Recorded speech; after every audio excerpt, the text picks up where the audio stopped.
तीनों ही nitro group X Y plane में है। अगर ये आपका 1-3 पोजीशन पे प्रेजेंट है तो अगर ये 1-3 पोजीशन पे प्रेजेंट है तो क्या हो रहा है, बेंजीन के प्लेन में है nitro groups, all are 1-3 position, all are at 1-3 position. Arman आप रिकॉर्ड कर रहे हैं लेक्चर?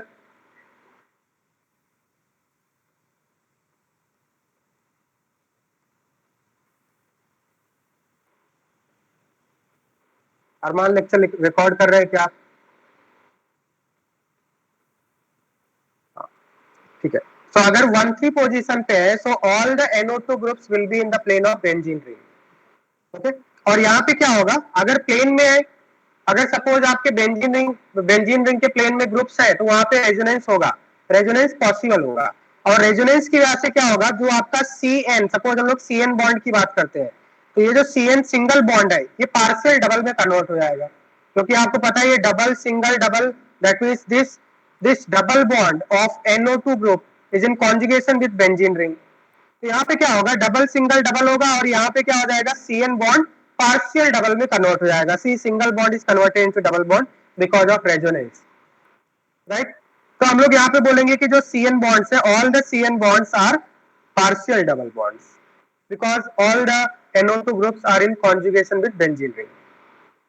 अब इसमें मैंने आपको इसमें थोड़ा सा मॉडिफाई करके मैंने आपको बताया था, सपोज हमने यहाँ पे ब्रोमीन लगा दिया, NO2 के बीच में एक ब्रोमीन लगा दिया, तो ब्रोमीन कैसा एटम होता है, ब्रोमीन एक बल्की एटम होता है, एक बल्की ग्रुप होता है। बल्कि मींस बिग साइज का एटम होता है। एंड नाइट्रो ग्रुप भी बल्की है, क्योंकि नाइट्रो ग्रुप के अंदर 3 एटम्स है। तो जब दो बल्की ग्रुप एक दूसरे के कांटेक्ट में होते हैं, एक दूसरे के काफी क्लोज है, 1-2 पोजीशन पे है, जिनको ऑर्थो पोजीशन बोलते हैं, तो अगर 2 बल्की ग्रुप्स 1-2 पोजीशन पे है तो उनमें क्या होता है, स्टेरिक क्राउडिंग होता है, स्टेरिक रिपल्शन होता है, ये आपस में टकराते हैं, राइट। तो वैन डर वाल रिपल्शन होता है। तो सिमिलरली ये जो NO2 है लेफ्ट साइड में, ये भी इस ब्रोमीन से क्या करेगा, स्टेरिक क्राउडिंग करेगा, वैन डर वाल रिपल्शन करेगा, and this NO2 is also in steric crowding with this Br। तो दोनों ही साइड से स्टेरिक क्राउडिंग हो रहा है because they are present at 1-2 position, 1-2 position, they are very close to each other. तो ऐसे केस में क्या होता है, मॉलिक्यूल अनस्टेबल हो जाता है, मॉलिक्यूल क्या होता है, अनस्टेबल होता है because of van der Waals repulsion और स्टेरिक क्राउडिंग।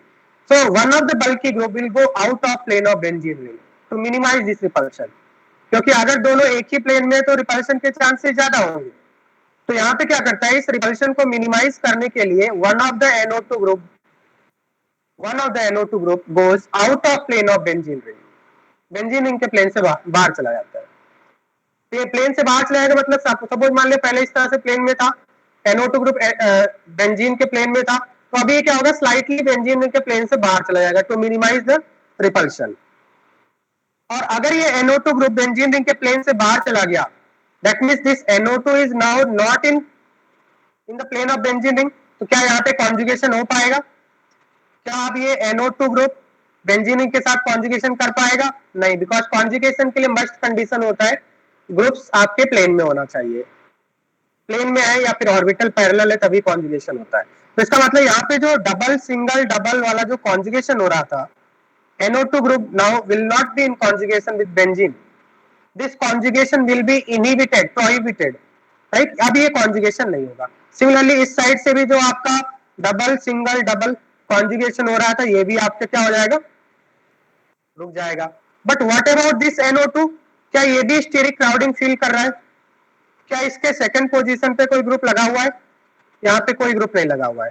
दैट मींस जो आपका बॉटम पे NO2 ग्रुप है, ये कोई भी स्टेरिक क्राउडिंग नहीं फील कर रहा है, तो ये आपका NO2 ग्रुप क्या होगा, बेंजीन के प्लेन में होगा, in the plane of benzene ring. बात समझ में आ रहा है?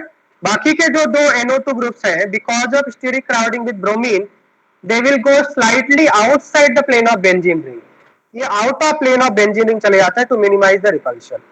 That means these two groups are not out of plane as I have written here, but this NO2 group is in the plane of benzene ring। तो यहाँ पे जो कॉन्जुगेशन होगा, जो बॉटम पे मैंने NO2 बनाया, ये आपका बेंजीन रिंग के साथ कॉन्जुगेशन में होगा।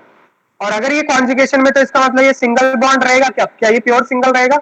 नहीं, ये पार्शियल डबल बन जाएगा आफ्टर कॉन्जुगेशन, राइट। ये पार्शियल डबल में कन्वर्ट हो जाएगा। But what about this two CN bonds, what about this two CN bonds, क्योंकि इनमें कोई कॉन्जुगेशन नहीं हो रहा है, आउट ऑफ प्लेन चले गए, तो ये आपका क्या रहेंगे, प्योर सिंगल रहेंगे। दैट मींस ये आपका प्योर सिंगल है, ये भी प्योर सिंगल है, बट ये वाला जो CN है ये आपका कैसा होगा, पार्शियल डबल हो जाएगा। तो यहाँ पे इस टाइप का आपके एक्सरसाइज में भी क्वेश्चन है, order of CN bond length अगर हम देखें तो मैक्सिमम, अगर हम order of CN bond length देखें तो फर्स्ट एंड सेकंड ये आपके इक्वल लेंथ के हैं, एंड ये क्या होंगे, लॉन्गर होंगे क्योंकि ये प्योर सिंगल है। और आपका थर्ड क्या हो जाएगा, शॉर्टर हो जाएगा, क्योंकि थर्ड में पार्शियल डबल बॉन्ड करेक्टर आ रहा है, बिकॉज ये कॉन्जुगेशन में इन्वॉल्व है, तो थर्ड आपका क्या हो जाएगा, शॉर्टर हो जाएगा। तो ये जो इफेक्ट है, this effect of prevention of resonance because of steric crowding is called SIR effect. तो इसका मतलब ये जो NO2 है ये वैसे तो कॉन्जुगेशन में होना चाहिए था, but because of steric crowding जब ये आउट ऑफ लेन चला गया तो कॉन्जुगेशन नहीं हो पाया, और इसी प्रोसेस को, इसी फिनोमिनन को हम लोग बोलते हैं SIR इफेक्ट। बात समझ में आ रहा है? सिमिलरली मैंने एक और एग्जांपल बताया था, सपोज मान लिया हम लोग NH2 ले, बेंजीन से NH2 अटैच किया है, एक बार हमने बेंजीन से NCH3 अटैच किया है, और एक बार हमने बेंजीन से 2 CH3 अटैच किया, N से 2 CH3 अटैच किया। तो सबसे अच्छा प्लस कौन करेगा इनमें से, बेंजीन को सबसे अच्छा इलेक्ट्रॉन सप्लाई कौन करेगा? तो यहाँ पे अगर हम देखें तो order of plus will be NH2 then NHR then NR2। इसका मतलब क्या हो रहा है, जैसे जैसे हम लोग बल्कीनेस बढ़ा रहे हैं, जैसे जैसे हम लोग R group, alkyl group add कर रहे हैं, एल्काइल ग्रुप ऐड करने से प्लस कम हो रहा है, प्लस क्या हो रहा है, कम हो रहा है। ऐसा क्यों हो रहा है, प्लस कम क्यों हो रहा है एल्काइल ग्रुप ऐड करने से? यहाँ पे देखिए आप, ये आपका NH2 है, यहाँ पे कोई स्टेरिक क्राउडिंग नहीं हो रहा है। अगर हम NCH3 में देखें तो यहाँ पे एक जो CH3 है, CH3 काफी बल्कि होता है, तो ये H के साथ क्या करेगा, स्टेरिक क्राउडिंग करेगा, और इसकी वजह से क्या होगा, ये NR जो ग्रुप है स्लाइटली आउट ऑफ प्लेन चला जाएगा, this will go slightly out of plane, right, this particular group will go slightly out of plane,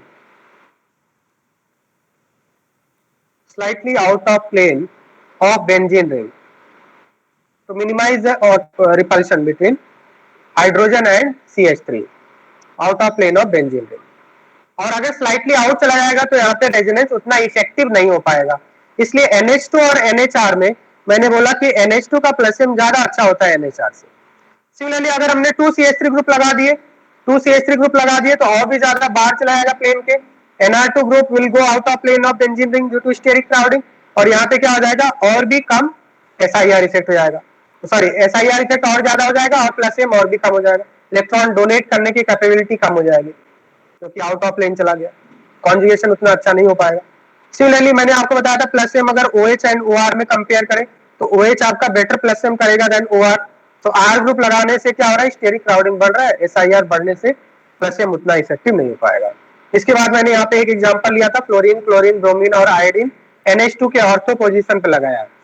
यहाँ पे NH2 का प्लसियम सबसे अच्छा किसमें होगा, अगर हम यहाँ पे SIR, order of SIR effect देखें तो आयोडीन सबसे ज्यादा बल्कि है, फ्लोरीन स्मॉल साइज का है, आयोडीन बल्कि साइज का है, तो यहाँ पे SIR इफेक्ट ज्यादा होगा, और NH2 का प्लसियम फोर्थ में कम हो जाएगा। तो SIR इफेक्ट की बात करें तो फोर्थ में सबसे ज्यादा होगा, then third, then second, then first. और अगर प्लसियम की बात करें तो सबसे अच्छा प्लसियम कौन करेगा, फर्स्ट में। अगर यही चीज हमने ऐसा किया होता, सपोज इस तरह से होता NH2, और यहाँ पे हमने सपोज मान लिया 3 पोजीशन पे हमने फ्लोरीन लगाया, NH2 chlorine, NH2 bromine, NH2 iodine, right. अब यहाँ पे बताइए कि जो प्लसियम का ऑर्डर होगा NH2 का, प्लसियम ऑफ NH2 वो किस ऑर्डर में होगा? अब ये 1-3 पोजीशन पे है, 1-3 पोजीशन पे है तो क्या कोई भी यहाँ पे SIR नहीं लगेगा, सेम रहेगा, plus M of NH2 will same, क्योंकि 1-3 पे क्या कोई SIR लगेगा, इतने दूर से SIR इफेक्ट नहीं लगेगा। SIR इफेक्ट तब होता है जब बल्कि ग्रुप्स 1-2 पोजीशन पे होते हैं, ऑर्थो पोजीशन पे होते हैं। अगर ये फ्लोरीन आपने पैरा पे लगाया होता 1-4 पोजीशन पे तो भी SIR नहीं होगा। SIR समझ में आ रहा है कब होगा, 1-2 पोजीशन पे अगर बल्कि ग्रुप्स है तभी आपका SIR होगा, अदरवाइज आपका SIR इफेक्ट नहीं होगा। क्या ये बात समझ में आ रहा है? तो इनमें से किसी में भी SIR इफेक्ट नहीं लगेगा, और जो प्लस है NH2 का सभी में इक्वल होगा, plus M effect will be equal. क्या ये बात क्लियर है? समझ में आ रहा है सभी स्टूडेंट्स को? SIR, हाँ, H के साथ I का SIR इफेक्ट होगा। हाँ, H के साथ बहुत ही कम होता है। जैसे यहाँ पे अभी यहाँ पे NH2 है ना, यहाँ पे जब NCH3 लगाया था तब H के साथ स्टेरिक क्राउडिंग हो रहा था। अब दोनों हाइड्रोजन है, यहाँ पे भी हाइड्रोजन है, इधर भी हाइड्रोजन है, तो उससे कोई इतना इफेक्ट नहीं आएगा। उस केस में मैंने CH3 लिया था तब SIR हो रहा था। अभी यहाँ पे NH2 में भी हाइड्रोजन है और इधर भी हाइड्रोजन लिया आपने, तो वहां पे SIR नहीं लग पाएगा। दोनों ही स्मॉल ग्रुप्स है तो SIR नहीं होगा। एटलीस्ट एक बल्कि होना चाहिए। बात समझ में आ रहे?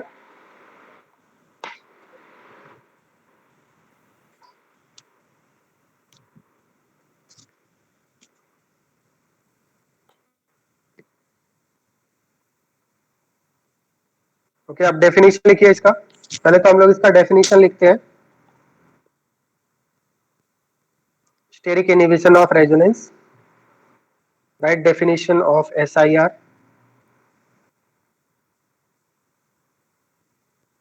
when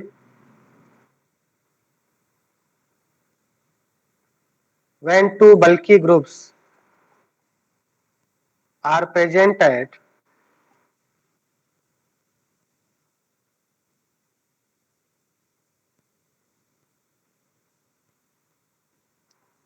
ortho position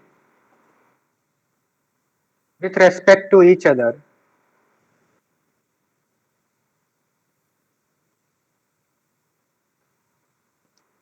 then to minimize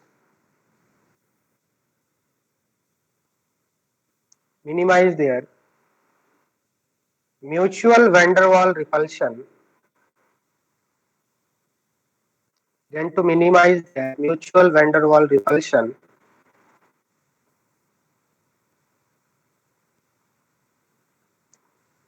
the group rotate about sigma bond.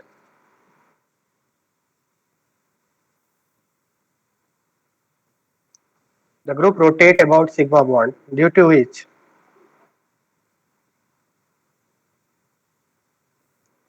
the conjugation between aromatic ring or benzene ring, aromatic ring means benzene ring, conjugation between benzene ring and the group is disturbed,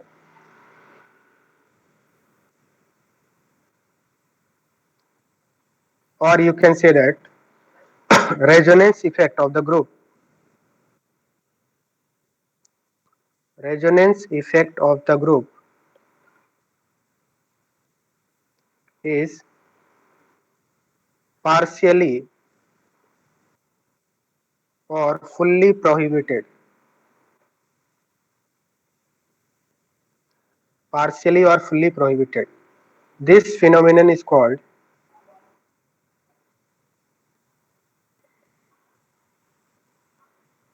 SIR effect. एक बार check कर लीजिए क्या आप सभी लोगों को आज समझ में आ गया SIR इफेक्ट? किसी स्टूडेंट को प्रॉब्लम है इसमें? बताइए, समझ में आ रहा है आपको?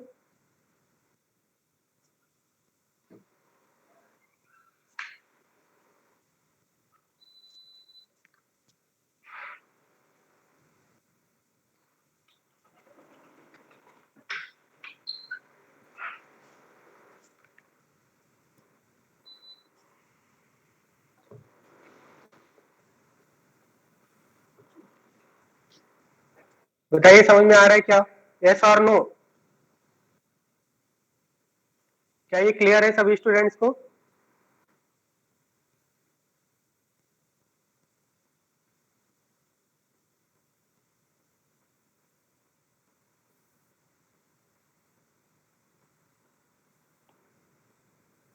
सो NH2 एंड NHR में भी वैसा ही इफेक्ट हो रहा है। ठीक है, जैसे यहाँ पे एक क्वेश्चन ले लेते हैं और इसके बाद हम लोग आगे कंटिन्यू करेंगे। बेंजीन से आपका OH लगा है, बेंजीन से आपका OCH3 लगा है, एंड बेंजीन से आपका OCH3 और यहाँ पे CH3 लगा है। हाँ ठीक है, कॉपी कर लीजिए, कॉपी कर लीजिए।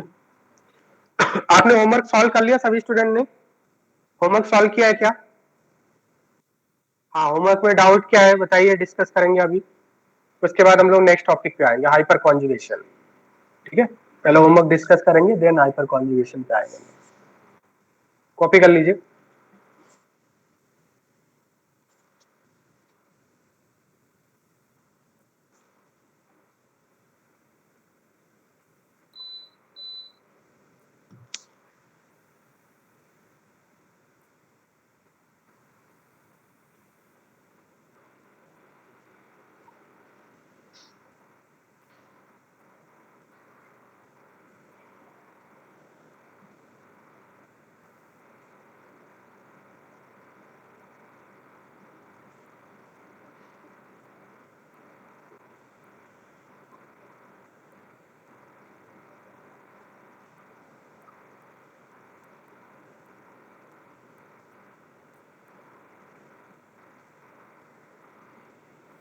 डन, बताइए हो गया क्या?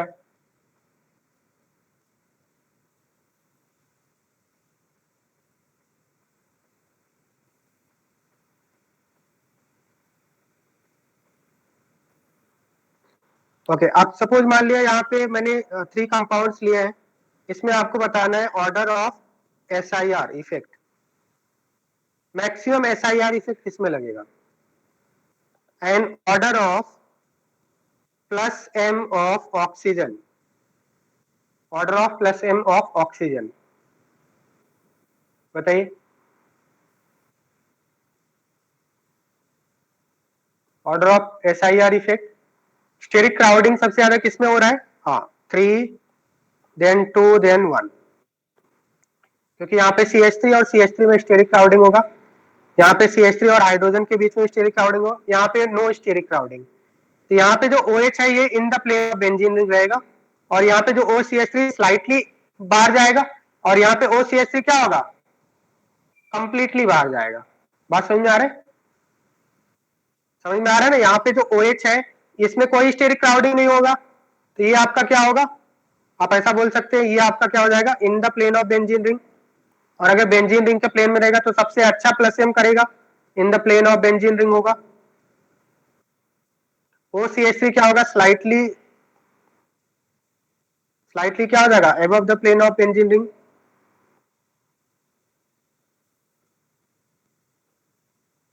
और यहाँ पे क्या हो सकता है, कंप्लीटली जा सकता है बेंजीन रिंग के बाहर, मतलब और भी ज्यादा बेंजीन रिंग के बाहर जाएगा। तो प्लस एम सबसे अच्छा इसमें से कौन करेगा, first then second then third. क्या सभी स्टूडेंट को समझ में आ गया? बताइए, क्लियर है? अब होमवर्क बताइए।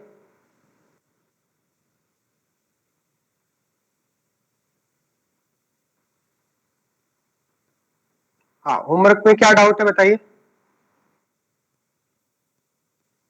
हाँ, ऐसा ही होगा, ठीक है, अपोजिट रहेगा। होमवर्क में direct exercise two part 3 fifth,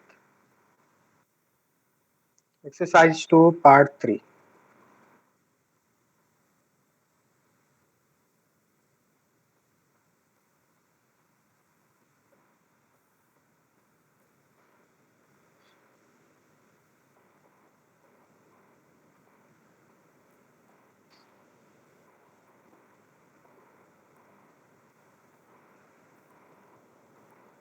हाँ, फिफ्थ में देखिए क्या करेंगे हम लोग।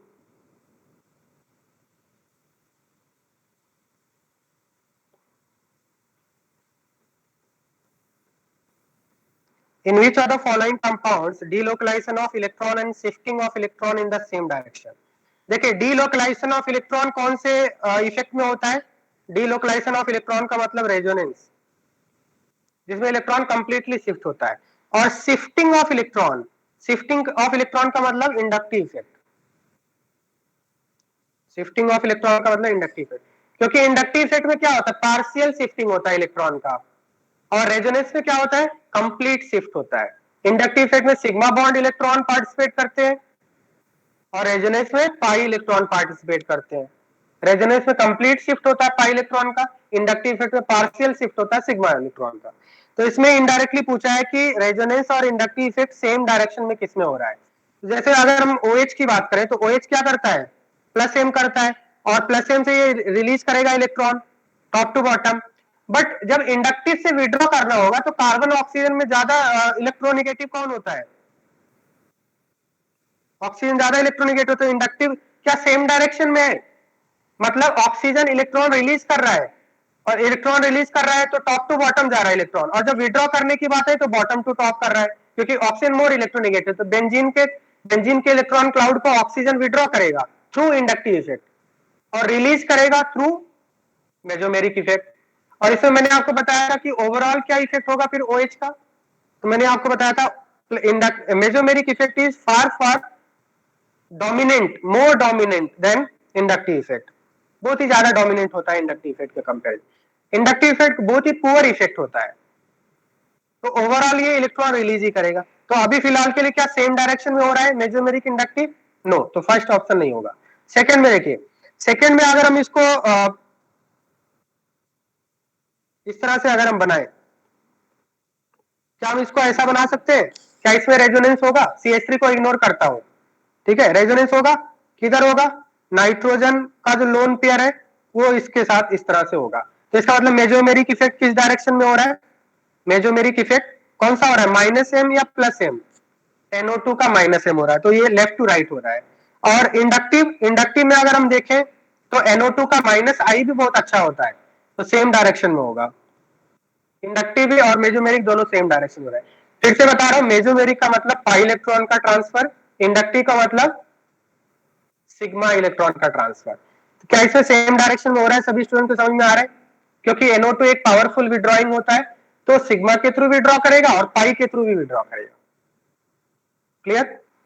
अब यहां पे देखिए सी ऑप्शन में, सी ऑप्शन में क्या होगा, इसको भी ऐसा हम लोग बना सकते हैं, सी ऑप्शन को अगर हम इस तरह से बनाए, CH2 double bond CH single bond CH double bond CH NO2, इस तरह से हो जाएगा। बात समझ में आ रहा है। अब यहाँ पे देखिए मेसोमेरिक इफेक्ट कौन से डायरेक्शन में होगा, NO2 पावरफुल विड्रॉइंग होता है, हाँ लेफ्ट टू राइट होगा, मेसोमेरिक लेफ्ट टू राइट होगा। और इंडक्टिव, इंडक्टिव मुझे बताइए डबल बॉन्ड का -I ज्यादा होता है या NO2 का, मैंने ऑर्डर लिखवाया था, डबल बॉन्ड का -I ज्यादा होता है या NO2, NO2 टॉप पे होता है, तो NO2 का -I ज्यादा होता है, तो इसका मतलब इंडक्टिव भी सेम डायरेक्शन में होगा, तो ये भी सेम डायरेक्शन हो रहा है, समझ में आ गया आपको, inductive and mesomeric are in the same direction. Okay, D option देखते हैं। डी ऑप्शन में अगर हम देखें तो मेसोमेरिक कौन से डायरेक्शन में हो रहा है बताइए, मेसोमेरिक इलेक्ट्रॉन फ्लो कर रहा है, +m हो रहा है यहाँ पे, तो लेफ्ट टू राइट हो रहा है, मेसोमेरिक लेफ्ट टू राइट हो रहा है।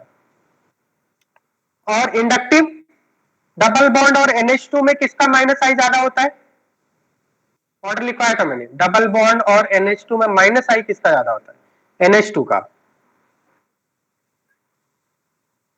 ठीक है, बात समझ में आ रहा है। Nitrogen is more electronegative than sp2 iodised carbon, sp से कम होता है बट sp2 से ज्यादा होता है, तो -I क्या इसमें सेम डायरेक्शन में हो रहा है, नहीं, डी ऑप्शन नहीं होगा, B and C option correct हो जाएंगे।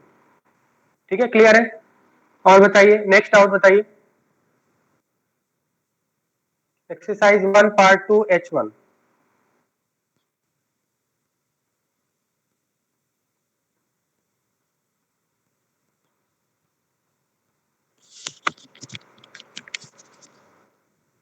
H1, the decreasing order of electron density on benzene ring।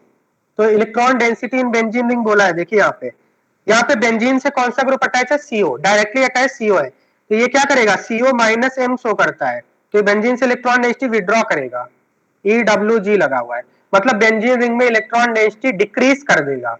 ठीक है, इसके बाद यहाँ पे देखिए बेंजीन से डायरेक्टली अटैच कौन एटम है, नाइट्रोजन, नाइट्रोजन के पास लोन इलेक्ट्रॉन सप्लाई करेगा, इलेक्ट्रॉन रिलीजिंग ग्रुप लगा हुआ है, तो बेंजीन रिंग में इलेक्ट्रॉन डेंसिटी इंक्रीज कर देगा।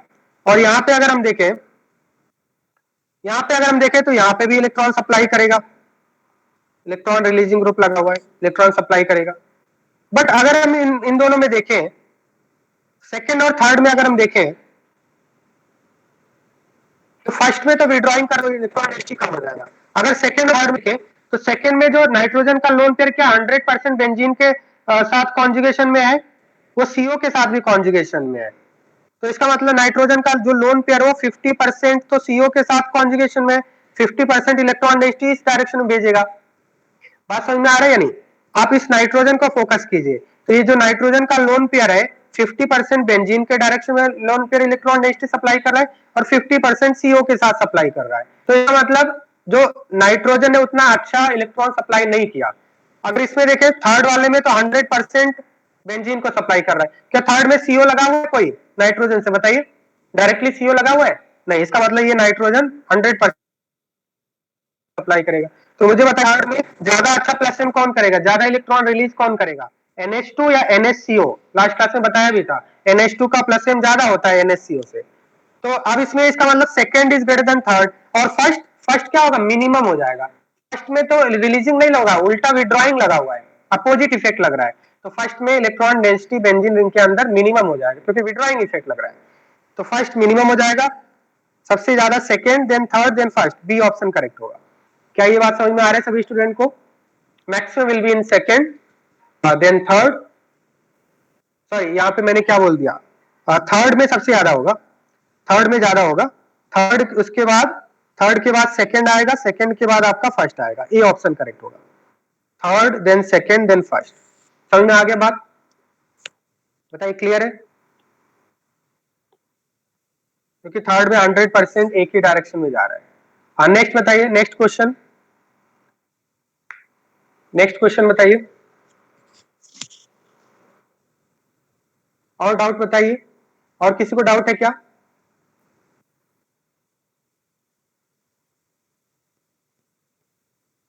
हेलो स्टूडेंट्स, और किसी को डाउट है? नेक्स्ट टॉपिक पे आए क्या?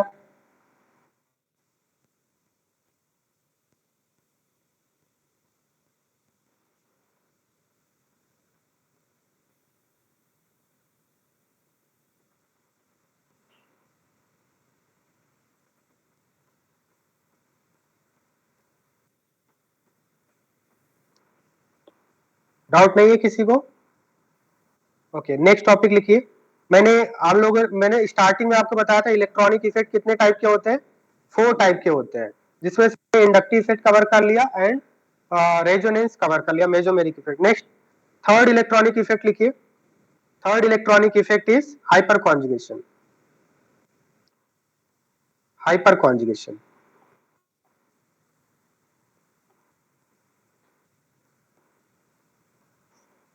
Hyperconjugation this is also an electronic effect, जिसको हम लोग नो बॉन्ड रेजोनेंस भी बोलते हैं। अब ध्यान से देखना मैं क्या बता रहा हूं, ठीक है? Hyperconjugation is also called as no bond resonance, और it is also called as sigma pi conjugation. क्यों बोलते हैं अभी आपको थोड़ी देर में समझ में आ जाएगा। It is also called as sigma pi conjugation और sigma pi overlapping. Sigma pi overlapping भी बोलते हैं इसको, हाइपर कॉन्जुगेशन को सिग्मा पाई ओवरलैपिंग, ठीक है? So what is hyperconjugation? इससे पहले कि हम लोग हाइपर कॉन्जुगेशन स्टार्ट करें, पहले आपको मैं बताऊंगा कि अल्फा हाइड्रोजन क्या होते हैं। सपोज मान लिया हम लोग यहाँ पे अल्फा हाइड्रोजन डिस्कस करने वाले, अल्फा हाइड्रोजन। सपोज मान लिया कोई कार्बोकेटायन है, कोई कार्बोकेटायन है CH2 प्लस,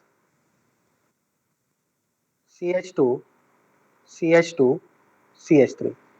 तो किसी भी कार्बोकेटायन से जो फर्स्ट कार्बन होता है उसको अल्फा कार्बन बोलते हैं। First carbon is called alpha carbon, second carbon is called beta carbon, third carbon is called gamma carbon, delta, omega and so on. तो अगर यहाँ पे आपसे पूछा जाए कि how many alpha hydrogen are there, तो आपका आंसर क्या होगा? How many alpha hydrogen are there? Alpha carbon से अटैच हाइड्रोजन को बोलते हैं अल्फा हाइड्रोजन। 2 अल्फा हाइड्रोजन है। अब एक और केस ले लेते हैं हम लोग, CH2 प्लस CH3। यहाँ पे बताइए अल्फा हाइड्रोजन कितने हैं? sp3 हाइब्रिडाइज्ड कार्बन होना चाहिए। अल्फा हाइड्रोजन क्या होता है? Alpha hydrogen is the hydrogen which is attach to sp3 hybridized carbon. Okay, directly attach होना चाहिए और sp3 होना चाहिए, जो जिस कार्बन से अटैच हुआ sp3 होना चाहिए। तो यहाँ पे अल्फा हाइड्रोजन कितने हैं सेकंड वाले में? अल्फा हाइड्रोजन आपके कितने हैं? 3 है। पहले अल्फा हाइड्रोजन देख लेते हैं, उसके बाद हाइपर कॉन्जुगेशन आपको समझ में आ जाएगा। ठीक है, देन उसके बाद सपोज मान लिया हमने इस तरह से किया है,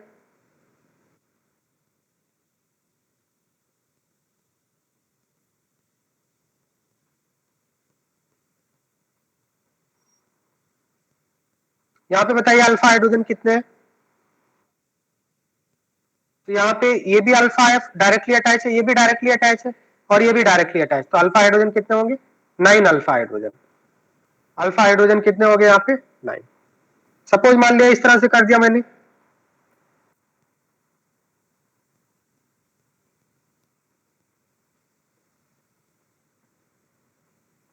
यहाँ पे कितने अल्फा हाइड्रोजन होंगे? This is alpha, this is beta, this is alpha, this is alpha. Okay, तो कार्बोकैटायन से डायरेक्टली अटैच जो कार्बन है उससे कितने हाइड्रोजन अटैच है? तो 2 2 4 एंड 3 कितने हो जाएंगे? 7 अल्फा हाइड्रोजन। अल्फा हाइड्रोजन समझ में आ गया आपको? कार्बोकैटायन से डायरेक्टली अटैच जो कार्बन है, फर्स्ट कार्बन है, उस फर्स्ट कार्बन से कितने हाइड्रोजन अटैच है, that is called alpha hydrogen.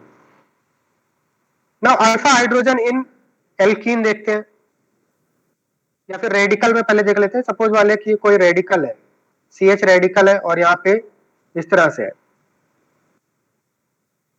CH2 radical, CH2, CH2, CH3। So just like carbocation, radical से जो फर्स्ट कार्बन है उसको अल्फा बोलते हैं, सेकेंड को बीटा, थर्ड को गामा बोलते हैं। तो यहाँ पे बताइए अल्फा हाइड्रोजन कितने हैं? अल्फा कार्बन से attach hydrogen, radical means unpaired electron, तो यहाँ पे भी कितने अल्फा हाइड्रोजन है? 2 है। अगर हमने इस तरह से कर दिया इथाइल, और इधर मिथाइल, और इधर मिथाइल कर दिया, ना आप बताइए कितने अल्फा हाइड्रोजन है? रेडिकल से डायरेक्टली अटैच कार्बन, इथाइल को CH2 CH3 लिखेंगे तो उधर 2 आएंगे, 3 एंड 3 6 एंड 2 8, अल्फा हाइड्रोजन कितने हो गए? 8 हो गए। ठीक है, इसी तरह से हम लोग देखेंगे alpha hydrogen in alkene. Suppose मान लिया कोई एल्कीन है, CH2 double bond CH, CH3, CH, CH2, CH3। तो ये जो आपका एल्कीन है, इस एल्कीन से जो फर्स्ट कार्बन है, डायरेक्टली अटैच जो कार्बन है, इसको अल्फा बोलेंगे, इसको बीटा बोलेंगे। तो यहाँ पे अल्फा हाइड्रोजन कितने मिलेंगे आपको? 2 मिलेंगे। ठीक है, मान लिया सपोज एल्कीन ऐसा है, यहाँ पे बताइए अल्फा हाइड्रोजन कितने हैं? एल्कीन से जो डायरेक्टली अटैच एटम है, कितने एटम है जो डायरेक्टली अटैच है एल्कीन से? 2 कार्बन है, 2 अल्फा कार्बन है, और अल्फा कार्बन से अटैच हाइड्रोजन कितने हो जाएंगे? 6 हो गए। बात समझ में आ रहा है? सपोज मान लिया इस तरह से कर दिया हमने,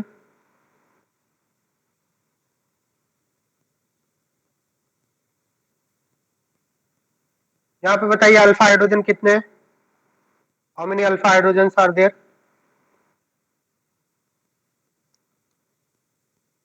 अल्फा हाइड्रोजन, अल्फा हाइड्रोजन कितने हैं? 11। ठीक है, तो आई होप अल्फा हाइड्रोजन आपको समझ में आ गया होगा। किसी भी कार्बोकैटायन से जो फर्स्ट कार्बन है, जो डायरेक्टली अटैच कार्बन है, उससे कितने हाइड्रोजन अटैच है, that is called alpha hydrogen. या फिर अगर रेडिकल की बात करें, रेडिकल से डायरेक्टली अटैच कार्बन से कितने हाइड्रोजन अटैच है, या फिर एल्कीन से डायरेक्टली अटैच कार्बन से कितने हाइड्रोजन अटैच है, that is called alpha hydrogen. अब यहाँ पे मैं एक पहले तो यहाँ पे बात लिखता हूं कि condition for resonance, sorry hyper conjugation. Hyperconjugation कब होगा, कौन से कंपाउंड में हाइपर कॉन्जुगेशन होगा या नहीं, ये आपको आइडेंटिफाई करने आना चाहिए। तो condition for hyper conjugation, hyper conjugation के लिए कंडीशन क्या होता है? Presence of, presence of at least one alpha hydrogen attached to sp3 hybridized carbon, attached to sp3 hybridized carbon। Hyper conjugation तभी होगा अगर किसी कंपाउंड में एटलीस्ट 1 अल्फा हाइड्रोजन होने चाहिए, अगर 0 अल्फा हाइड्रोजन तो वहां पे हाइपर कॉन्जुगेशन नहीं होगा। बात समझ में आ रहा है? क्या ये बात क्लियर है?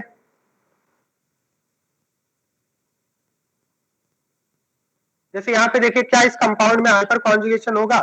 पहले तो मैं आपको आइडेंटिफाई करा रहा हूँ कि हाइपर कॉन्जुगेशन किसमें होगा, किसमें नहीं होगा। क्या इस कंपाउंड में हाइपर कॉन्जुगेशन पॉसिबल है? क्या इस कंपाउंड में हाइपर कॉन्जुगेशन पॉसिबल है? Alpha, this is beta, this is beta, this is beta, alpha hydrogen 0, beta hydrogen 9 है। एंड हाइपर कॉन्जुगेशन में अल्फा हाइड्रोजन इन्वॉल्व होते हैं, बीटा हाइड्रोजन इन्वॉल्व नहीं होते हैं, तो यहाँ पे कोई हाइपर कॉन्जुगेशन नहीं होगा। नो हाइपर, क्यों नहीं होता है वो बताऊंगा अभी मैं। No hyper conjugation.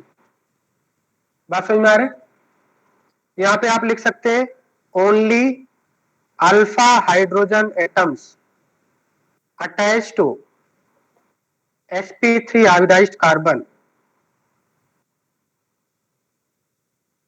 sp3 iodized carbon involve in hyperconjugation, जिसको हम लोग शॉर्ट में HC से लिखेंगे। हाइपर कॉन्जुगेशन को शॉर्ट में हम लोग HC से लिखेंगे, हाइपर कॉन्जुगेशन, राइट। तो हाइपर कॉन्जुगेशन में कौन से हाइड्रोजन इन्वॉल्व होते हैं? Only alpha hydrogen atoms attach to sp3 iodized carbon involve in hyperconjugation. अब हाइपर कॉन्जुगेशन क्या होता है इसके बारे में हम लोग देख लेते हैं, ठीक है। सपोज मान लिया CH2 प्लस ये आपका कार्बोकैटायन है और इसके जस्ट साइड में एक CH3 ग्रुप लगा हुआ है, CH3 ग्रुप लगा हुआ है। तो अगर हम यहाँ पे देखें तो क्या ये कार्बन की वैलेंसी कंप्लीट है? क्या ये कार्बन का ऑक्टेट कंप्लीट है? How many electrons are there? 6 electron. So this is a electron deficient centre, electron deficient centre है। और इलेक्ट्रॉन डेफिशिएंट सेंटर अनस्टेबल होते हैं। मतलब अगर ये आपका CH3 होता तो ज्यादा स्टेबल होता है या फिर ये ज्यादा स्टेबल है? तो आप बोलेंगे this is more stable, because इसमें ऑक्टेट कंप्लीट है। यहाँ पे ऑक्टेट कंप्लीट नहीं है, इसलिए this carbocation is less stable then neutral one, ठीक है। तो अब इस डेफिशिएंसी को कंप्लीट करने के लिए क्या करेगा? कार्बन की जो डेफिशिएंसी है, कार्बन के पास जो 6 इलेक्ट्रॉन है, उसकी जो इलेक्ट्रॉन डेफिशिएंसी है, उस डेफिशिएंसी को कंप्लीट करने के लिए CH बॉन्ड ब्रेक होता है। मतलब क्या होता है? मान लिया सपोज, ध्यान से देखना यहाँ पे, मान लिया सपोज ये CH बॉन्ड ब्रेक हो जाए, और अगर ये CH बॉन्ड ब्रेक होगा तो ये इस तरह से कन्वर्ट हो जाता है। क्या इसको हम लोग ऐसा लिख सकते हैं, H plus and C minus? मतलब जब CH बॉन्ड ब्रेक हुआ तो कार्बन हाइड्रोजन के दोनों इलेक्ट्रॉन अगर कार्बन के पास चले जाएं तो क्या ऐसी सिचुएशन नहीं होगी? C के ऊपर माइनस चार्ज आएगा और हाइड्रोजन के ऊपर प्लस चार्ज आएगा, क्योंकि कार्बन हाइड्रोजन के दोनों इलेक्ट्रॉन कार्बन के ऊपर चलेगा, because carbon is slightly more electronegative than hydrogen. अब यहाँ पे क्या होगा? CH2 प्लस हो गया, यहां से आपका सेकेंड स्टेप हो गया, मतलब कार्बोकैटायन को स्टेबलाइज करने के लिए CH बॉन्ड ब्रेक हो गया, ठीक। अब ये क्या होगा? जो कार्बन के ऊपर नेगेटिव चार्ज आ गया, इसका मतलब क्या है? कार्बन के ऊपर नेगेटिव का मतलब क्या होता है? Fully filled orbital. और दूसरे कार्बन के ऊपर क्या है? वैकेंट ऑर्बिटल है। तो क्या ये स्टेबल सिचुएशन होगा? मतलब जो कार्बन की वैकेंट ऑर्बिटल था उसमें अभी इलेक्ट्रॉन सप्लाई करेगा, और इसी प्रोसेस को बोलते हैं hyper conjugation. This process is called hyper conjugation. एक बार फिर से समझते हैं, मतलब हाइपर कॉन्जुगेशन में क्या होता है? इस कार्बोकैटायन को स्टेबलाइज करने की कोशिश होती है। Hyperconjugation is a stabilizing effect, just like resonance होने से कंपाउंड के अंदर स्टेबलाइजेशन होता है। मैंने आपको बताया था, more the delocalization more is the stability, क्योंकि डीलोकलाइजेशन होने से positive charge other carbon atom अपने ऊपर शेयर कर लेते हैं, आपस में शेयर कर लेते हैं। तो जो आपका पॉजिटिव चार्ज इलेक्ट्रॉन की डेफिशिएंसी है वो कुछ पर्टिकुलर कार्बन एटम के ऊपर कम हो जाता है। तो सेम उसी तरह से जो हाइपर कॉन्जुगेशन होता है वो एक तरह का स्टेबलाइजिंग इफेक्ट है। तो यहाँ पे हमने क्या देखा, जो कार्बन है, कार्बन के ऊपर positive charge means electron deficient centre है। तो इस कार्बन हाइड्रोजन बॉन्ड ने क्या किया? ये कार्बन हाइड्रोजन बॉन्ड ब्रेक हो गया, टू स्टेबलाइज दिस कार्बोकैटायन, इसमें सैक्रिफाइस कर दिया, और यहां से क्या हो गया, H प्लस में कन्वर्ट हो गया, कार्बन नेगेटिव में कन्वर्ट हो गया। उसके बाद कार्बन नेगेटिव का मतलब क्या है, फुल्ली फिल्ड ऑर्बिटल, और इस लेफ्ट साइड वाले कार्बन ने राइट साइड वाले कार्बन को इलेक्ट्रॉन सप्लाई किया। तो क्या हम लोग बोल सकते हैं कि हाइपर कॉन्जुगेशन क्यों हो रहा है, because to gain stability in the compound, can you say like this? Hyperconjugation क्यों हो रहा है? इसी प्रोसेस को हाइपर कॉन्जुगेशन बोलते हैं। ये जो आपका बॉन्ड ब्रेक हो रहा है, और बॉन्ड ब्रेक होने के बाद इलेक्ट्रॉन जो सप्लाई हो रहा है, इसी प्रोसेस को हाइपर कॉन्जुगेशन बोलते हैं। तो इसको नो बॉन्ड रेजोनेंस क्यों बोलते हैं? क्योंकि यहाँ पे जो CH बॉन्ड है, sp3 आयोडाइज्ड कार्बन, जो sp3 आयोडाइज्ड कार्बन है, उससे जो अटैच हाइड्रोजन होता है, अल्फा हाइड्रोजन, वो इन्वॉल्व होता है हाइपर कॉन्जुगेशन में। तो यहाँ पे जो CH बॉन्ड है वो ब्रेक हो रहा है ना, और ब्रेक होने के बाद एक तरह से रेजोनेंस हो रहा है। तो क्या हम लोग ऐसा लिख सकते हैं कि hyperconjugation is equal to, मतलब हाइपर कॉन्जुगेशन में दो स्टेप्स होते हैं। पहला क्या होता है, बॉन्ड ब्रेकिंग होता है, bond breaking of sp3 hybridized CH, and then उसके बाद क्या होता है, रेजोनेंस होता है। क्या हम लोग ऐसा बोल सकते हैं? पहले क्या होगा, sp3 हाइब्रिडाइज्ड कार्बन का जो CH बॉन्ड है वो ब्रेक हुआ, नेगेटिव चार्ज आया, फिर रेजोनेंस हुआ, इलेक्ट्रॉन सप्लाई किया इसमें। तो हाइपर कॉन्जुगेशन आपका स्टेबिलिटी गेन करने के लिए, कंपाउंड को स्टेबलाइज करने के लिए हो रहा है, कंपाउंड को स्टेबलाइज करने के लिए हो रहा है। अब यहाँ पे अगर हम देखें, इसका ऑर्बिटल डायग्राम अगर हम बनाएं, ऑर्बिटल डायग्राम कुछ इस तरह से बनेगा। जो sp3 आयोडाइज्ड कार्बन है वो कैसे बनता है, sp3 आयोडाइज्ड जो CH बॉन्ड है वो किस तरह से बना होगा, CH बॉन्ड कौन से ओवरलैपिंग से बना होगा?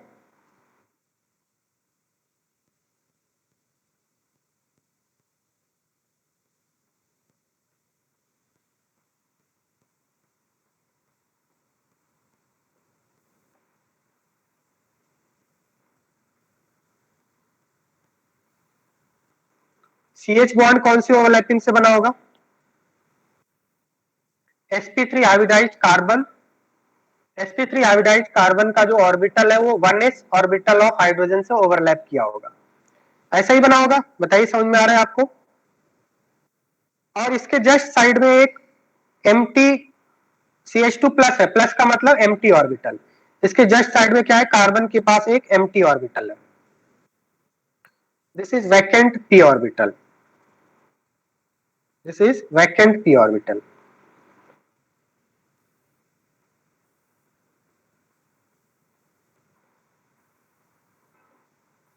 Vacant p orbital. तो यहाँ पे बेसिकली वो क्या है कि जो CH बॉन्ड है, CH बॉन्ड ब्रेक हो रहा है, और इसका जो सिग्मा इलेक्ट्रॉन है, सिग्मा इलेक्ट्रॉन इस एम्प्टी ऑर्बिटल में डोनेट हो रहा है। सिग्मा इलेक्ट्रॉन, पहले CH बॉन्ड ब्रेक हुआ, और जो सिग्मा इलेक्ट्रॉन है उसके इलेक्ट्रॉन्स कार्बन के, जो एडिशन कार्बन के एम्प्टी ऑर्बिटल में डोनेशन हो रहा है। क्या ये बात समझ में आ रहा है? That's why it is called sigma pi conjugation. क्या ये सिग्मा पाई कॉन्जुगेशन नहीं है? और sigma P conjugation, sigma P orbital, जो पी ऑर्बिटल है वैकेंट कार्बन का, पॉजिटिवली चार्ज कार्बन का, उसमें क्या हो रहा है, ओवरलैपिंग है, सिग्मा पी ओवरलैपिंग, क्या इसको बोल सकते हैं? तो हाइपर कॉन्जुगेशन को हम लोग बोलते हैं सिग्मा, जो CH सिग्मा बॉन्ड है, सिग्मा बॉन्ड के इलेक्ट्रॉन एम्प्टी पी ऑर्बिटल में ओवरलैप करते हैं, एम्प्टी पी ऑर्बिटल में डोनेशन हो रहा है, सिग्मा इलेक्ट्रॉन का डोनेशन हो रहा है एम्प्टी पी ऑर्बिटल में। So we can say that it is sigma pi conjugation और सिग्मा पी ओवरलैपिंग। क्या ये बात समझ में आ रहा है? और ऐसा क्यों हो रहा है, कार्बोकैटायन को स्टेबलाइज करने के लिए। देखिए यहाँ पे CH3 CH2 प्लस है, CH3 CH2 प्लस कैसे बना होगा? इसमें जो आपका CH बॉन्ड है, CH बॉन्ड कैसे बना होगा? CH बॉन्ड, कार्बन की आयोडाइजेशन क्या है, sp3, तो sp3 iodized carbon overlap with 1s orbital of hydrogen, ऐसा ही बना होगा। अब इसमें क्या होता है कि इस कार्बोकैटायन को स्टेबलाइज करने के लिए ये जो CH बॉन्ड है वो ब्रेक हो जाता है। मतलब जो CH बॉन्ड है, CH बॉन्ड के जो सिग्मा इलेक्ट्रॉन है ये ब्रेक होता है, और इसके इलेक्ट्रॉन एमटीपी ऑर्बिटल में डोनेट होते हैं to stabilize the carbocation. That's why it is called sigma pi conjugation और sigma p overlapping. क्या ये बात समझ में आ रहा है? तो sp3 जो CH बॉन्ड है वो ब्रेक होगा और उसके इलेक्ट्रॉन mtp ऑर्बिटल में डोनेट होंगे। इसको नो बॉन्ड रेजोनेंस क्यों बोलते हैं? क्योंकि पहले यहाँ पे बॉन्ड ब्रेक होता है और ब्रेक होने के बाद कॉन्जुगेशन होता है, जो नेगेटिव चार्ज इलेक्ट्रॉन वो कार्बन के एम्प्टी ऑर्बिटल में डोनेट होता है। क्या ये बात सभी स्टूडेंट को समझ में आ गया? हाइपर कॉन्जुगेशन में क्या हो रहा है, जो sp3 आयोडाइज्ड CH बॉन्ड है, CH बॉन्ड ब्रेक हो रहा है, वहां से जो इलेक्ट्रॉन मिल रहा है वो इलेक्ट्रॉन एम्प्टी कार्बन के p ऑर्बिटल में डोनेट हो रहा है to stabilize the carbocation. Electron deficiency को कम करने के लिए ये प्रोसेस हो रहा है।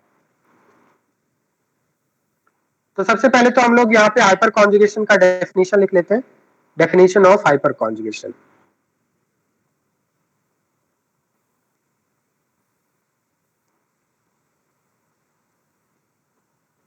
when sigma CH bond electrons of sp3 hybridized carbon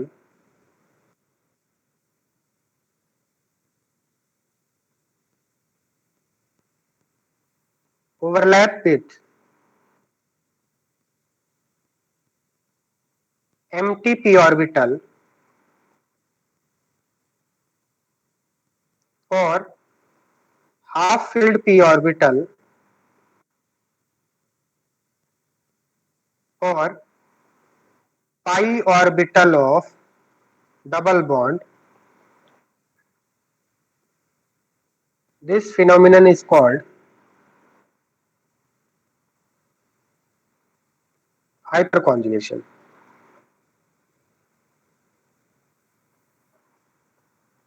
This phenomenon is called hyperconjugation. तो इस कार्बोकैटायन को स्टेबलाइज करने के लिए CH बॉन्ड ब्रेक हुआ, नेगेटिव चार्ज आया और उसके बाद इस एम्प्टी ऑर्बिटल में वो इलेक्ट्रॉन सप्लाई हुआ। सप्लाई होगा तो क्या हो जाएगा, ये न्यूट्रल हो जाएगा। जैसे यहाँ पे अगर हम देखें तो आफ्टर सम टाइम क्या हो जाएगा, इसका जब रेजोनेटिंग स्ट्रक्चर बनाएंगे तो कैसा बनेगा, CH2 डबल बॉन्ड CH2 और H प्लस आपका ब्रेक हो गया। क्या ये न्यूट्रल हो गया या नहीं, बताइए? पहले ज्यादा स्टेबल था या अभी ज्यादा स्टेबल हो गया? मतलब इस कार्बोकैटायन को स्टेबलाइज करने के लिए, इस कार्बोकैटायन को इलेक्ट्रॉन प्रोवाइड करने के लिए ये CH बॉन्ड ने सेक्रीफाइस कर दिया। इस CH बॉन्ड ने अपने आप को सेक्रीफाइस कर दिया, मतलब ये बॉन्ड को ब्रेक कर लिया। ब्रेक करने के बाद जो इलेक्ट्रॉन मिला उस इलेक्ट्रॉन को एम्प्टी p ऑर्बिटल में डोनेट कर दिया। सी यहाँ पे ये कार्बन फाइनली, जो लेफ्ट साइड वाला कार्बन है, जो 6 इलेक्ट्रॉन जिसके पास थे, फाइनली उसको 2 इलेक्ट्रॉन मिल गया, उसका ऑक्टेट कंप्लीट हो गया। तो हाइपर कॉन्जुगेशन से स्टेबिलिटी प्रोवाइड हुई या नहीं, बताइए मुझे। तो क्या हम लोग बोल सकते हैं just like resonance hyperconjugation provides stability to the compound, right? तो यहाँ पर हम लोग नेक्स्ट पॉइंट लिखेंगे, just like resonance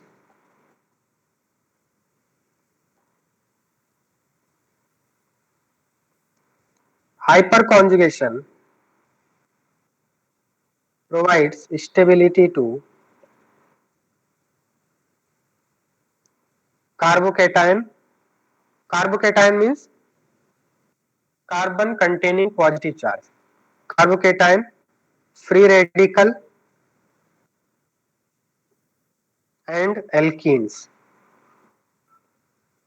free radical और एल्कीन्स में भी हाइपर कॉन्जुगेशन होता है।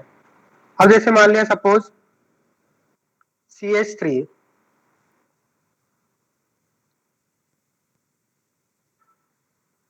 CH2 डॉट, डॉट का मतलब क्या है, रेडिकल। तो ये किस तरह से होगा, यहाँ पे कितने इलेक्ट्रॉन है बताइए, कार्बन के पास कितने इलेक्ट्रॉन है, 3 बॉन्ड बने, 3 bond pair, 6 electron plus 1 extra electron, 7 electron, 7 electron है। तो क्या इसका ऑक्टेट कंप्लीट है, बताइए मुझे, क्या इसका ऑक्टेट कंप्लीट है? नहीं कंप्लीट है, ठीक है। तो अब यहाँ पे क्या होगा, इसको हम लोग ऑर्बिटल डायग्राम जब आप बनाएंगे तो कुछ इस तरह से बनाएंगे। 1 इलेक्ट्रॉन है, इसको 1 इलेक्ट्रॉन की रिक्वायरमेंट है। 1 इलेक्ट्रॉन की रिक्वायरमेंट कैसे कंप्लीट होगी, अगर मान लिया ये CH बॉन्ड ब्रेक हो जाए, अगर ये CH बॉन्ड ब्रेक हो जाए, ब्रेक होने किस तरह से ब्रेक हुआ, होमोलिटिक फिजन हुआ। होमोलिटिक फिजन का मतलब कार्बन हाइड्रोजन कितने इलेक्ट्रॉन से मिलकर बनता है, 2 इलेक्ट्रॉन की शेयरिंग से मिलकर बनता है, जिसमें 1 इलेक्ट्रॉन कार्बन का होगा और 1 इलेक्ट्रॉन हाइड्रोजन का होगा। अब जब ये बॉन्ड मान लिया सपोज ऐसा ब्रेक हो गया कि 1 इलेक्ट्रॉन हाइड्रोजन का हाइड्रोजन के पास चला गया और कार्बन का इलेक्ट्रॉन कार्बन के पास चला गया, कार्बन का इलेक्ट्रॉन कार्बन के पास चला गया, तो क्या हम लोग इसको ऐसे नहीं लिख सकते हैं, CH2 डॉट ऐसा लिख सकते हैं CH2 डॉट और H रेडिकल में ये ब्रेक हो गया, मतलब ये जो CH बॉन्ड था उसके दोनों इलेक्ट्रॉन, एक इलेक्ट्रॉन हाइड्रोजन के पास चले गए, एक इलेक्ट्रॉन कार्बन के पास चले गए, ये बॉन्ड ब्रेक हो गया। क्यों ब्रेक हो रहा है? इस कार्बोकैटायन को स्टेबलाइज करने के लिए। इस तरह की सिचुएशन आएगी। क्या यहां तक समझ में आ रहा है आपको? क्या यहां तक समझ में आ रहा है? अब क्या होगा, इसको हम लोग ऐसा भी लिख सकते हैं CH2 1 इलेक्ट्रॉन, CH2 1 इलेक्ट्रॉन। तो इसके बाद क्या होगा बताइए? 1 इलेक्ट्रॉन से क्या इन दोनों के बीच में पाई बॉन्ड नहीं बन जाएगा? इसको हम लोग CH2 डबल बॉन्ड CH2 नहीं लिख सकते हैं, CH2 double bond CH2 dot. इसका मतलब ये जो आपका कंपाउंड था CH3 CH2 डॉट, वो फाइनली किस में कन्वर्ट हो गया?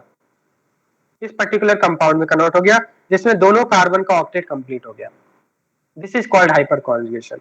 तो इसका मतलब ये जो कार्बन है, इस कार्बन को स्टेबलाइज करने के लिए इस CH बॉन्ड ने अपने आप को सेक्रीफाइस कर लिया, अपने बॉन्ड को ब्रेक कर दिया, और ब्रेक करने के बाद जो इलेक्ट्रॉन मिला उसको सप्लाई करके यहाँ पे इस कार्बन की राइट साइड वाले कार्बन की ऑक्टेट को कंप्लीट करा दिया। This is called hyper conjugation. तो हाइपर कॉन्जुगेशन कहाँ पे होता है?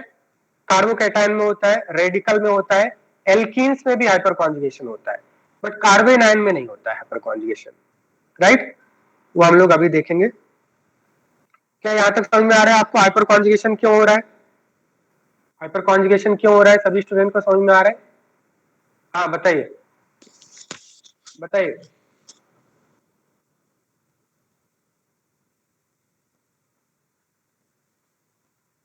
बताइए क्या पूछना है, अनम्यूट करके बताओ जल्दी से।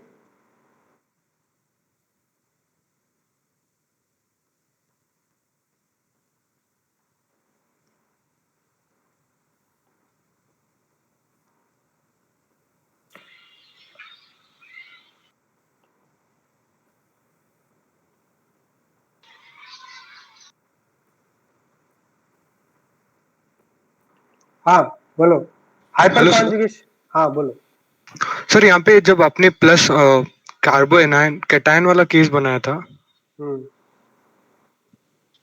सर यहाँ पे अपन जो कार्बन जिसके ऊपर प्लस चार्ज है सर, उसका इलेक्ट्रोनेगेटिविटी sp2 है, और दूसरे वाले अल्फा कार्बन का इलेक्ट्रोनेगेटिविटी sp3 है। सर ये वाले कार्बन का हाइड्रोजन ब्रेक होके सीधा इसको नहीं इलेक्ट्रॉन दे सकता, क्योंकि इसका इलेक्ट्रोनेगेटिविटी भी नहीं ज्यादा है। नहीं, ऐसा नहीं होता है, ऐसा नहीं। सेम कार्बन, जिस कार्बन पे पॉजिटिव चार्ज है वो ऑलरेडी क्या है, इलेक्ट्रॉन डेफिशिएंट है, ऑलरेडी अनस्टेबल है, तो उसका CH बॉन्ड ब्रेक नहीं होता है, उसका CH बॉन्ड नहीं ब्रेक होगा। बात समझ में आ रहा है? Okay clear sir. है? उसका CH बॉन्ड ब्रेक नहीं होगा। और यहाँ पे देखिए हाइपर कॉन्जुगेशन में सपोज यहाँ पे कौन सा हाइड्रोजन इन्वॉल्व हो रहा है? अल्फा हाइड्रोजन इन्वॉल्व हो रहा है। सपोज मान लिया इस तरह का सिचुएशन होता, इसके पहले मैं एक और केस ले लेता हूँ। सपोज ऐसा सिचुएशन होता,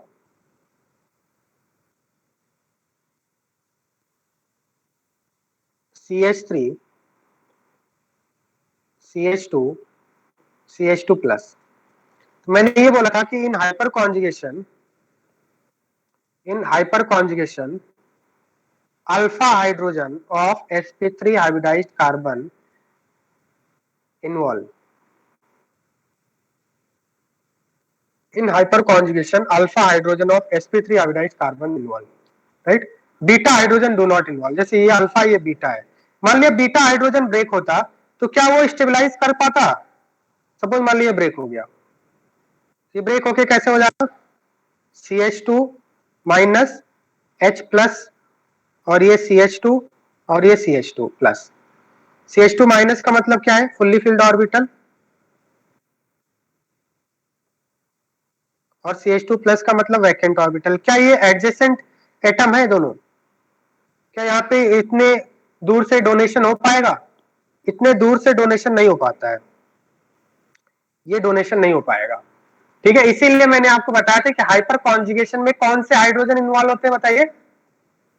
जो कार्बोकैटायन से डायरेक्टली अटैच कार्बन है उसका हाइड्रोजन इन्वॉल्व होता है।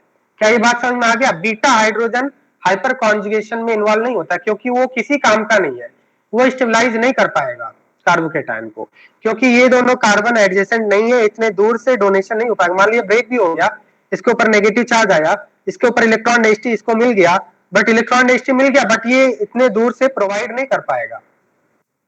बात समझ में आ रहा है? क्लियर है? इलेक्ट्रॉन इतने दूर से जंप नहीं कर पाएगा एक ऑर्बिटल से दूसरे orbital, they are not adjacent. That's why I said that alpha hydrogen, only alpha hydrogen involve in hyperconjugation, beta hydrogen do not involve. अब नेक्स्ट लिखिए आप, हाइपर कॉन्जुगेशन इन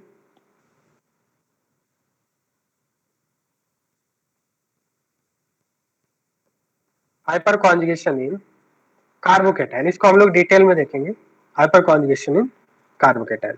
सपोज मान लिया मैंने इस तरह से लिया है, तो मैंने आपको समझाने के लिए उस तरह से बता दिया मैंने कि क्या स्टेप्स होते हैं। पहले बॉन्ड ब्रेक होता है, देन रेजोनेंस होता है, इसलिए उसको नो बॉन्ड रेजोनेंस भी बोलते हैं। Bond breaking then conjugation. CH3 CH2 plus है। अब मैंने क्या बताया, पहले CH बॉन्ड ब्रेक होता है, कार्बन के ऊपर नेगेटिव चार्ज आता है, फिर ये कार्बन का जो नेगेटिव चार्ज है वो कार्बन के एम्प्टी ऑर्बिटल सप्लाई होता है। इसको हम लोग रिप्रेजेंट कैसे करते हैं, रिप्रेजेंट करने का तरीका अलग है, वो तो मैंने समझाने के लिए आपको बताया। रिप्रेजेंट अगर आप बुक्स वगैरह में देखेंगे तो हमेशा इस तरह से रिप्रेजेंट करेगा। इसका मतलब क्या है कि जो CH बॉन्ड है, CH बॉन्ड का जो इलेक्ट्रॉन्स है वो क्या कर रहे हैं, CH बॉन्ड जो सिग्मा बॉन्ड इलेक्ट्रॉन्स है वो कार्बन और कार्बन के बीच में पाई बॉन्ड बनाने की कोशिश कर रहा है। CH2 डबल बॉन्ड CH2 इस तरह से बन जाएगा, और H क्या हो जाएगा, ब्रेक हो गया, H प्लस आ गया। अगर मैं डायरेक्ट ऐसे बनाता तो आपको समझ में नहीं आता। इस स्टेप में क्या हो रहा है समझ में आया, ये CH बॉन्ड ब्रेक हुआ, H प्लस हो गया, नेगेटिव हुआ, नेगेटिव फिर इससे सप्लाई कर दिया, मतलब इस तरह से हो रहा है। तो हाइपर कॉन्जुगेशन को इस तरह से रिप्रेजेंट करते हैं, राइट। अब मुझे बताइए कि क्या एक ही यही CH इसमें इन्वॉल्व हो सकता है, how many alpha hydrogen can involve like this, ये दोनों भी तो हाइड्रोजन इन्वॉल्व हो सकते हैं, राइट। तो इसके कितने हाइपर कॉन्जुगेटिव स्ट्रक्चर बनेंगे। अगर मैं इसका रेजोनेंस हाइब्रिड बनाऊं तो कुछ इस तरह से बनेगा कि all the CH bonds can participate, right. मैंने एक ही CH बॉन्ड को बनाया है, बट अदर टू भी तो पार्टिसिपेट कर सकते हैं, but one at a time. कोई एक CH बॉन्ड ब्रेक होके और कार्बन के एम्प्टी ऑर्बिटल में अपना इलेक्ट्रॉन डोनेट करेगा, अपने आप को सैक्रिफाइस कर लेगा, एनी वन CH, राइट। अब यहाँ पे क्या हो जाएगा, ये आपका पार्शियल डबल में कन्वर्ट हो जाएगा, और जो पॉजिटिव चार्ज है उसको हम लोग स्क्वायर ब्रैकेट के बाहर लगाएंगे इस तरह से, ये आपका रेजोनेंस हाइब्रिड होगा, मतलब any one CH can break. Clear है, क्या ये बात समझ में आ रहा है, this is resonance hybrid and these two are hyperconjugative structures. First and second को बोलेंगे, first and second are hyperconjugative structures. First and second are hyperconjugative structures.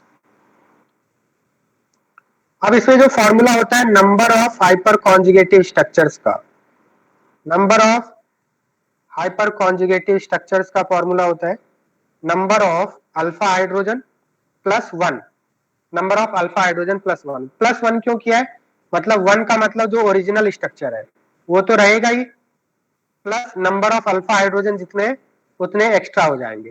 जैसे बताइए इस कंपाउंड में कितने हाइपर कॉन्जुगेटिव स्ट्रक्चर बनेंगे, एक तो ओरिजिनल कंपाउंड है, दूसरा ये बन गया, इसी तरह से ये दोनों भी तो ब्रेक हो सकते थे, मैंने एक ही यहाँ पे ब्रेक करके बनाया है, क्या ये दोनों नहीं ब्रेक हो सकते थे, हो सकते थे ना, ये दोनों भी ब्रेक हो सकते थे।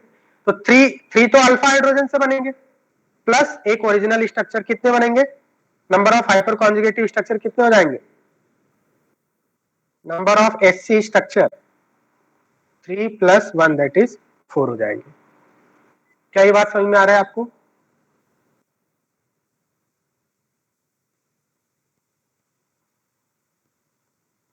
क्लियर है?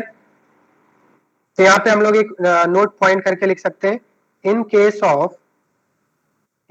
Of alkenes hyper conjugation is,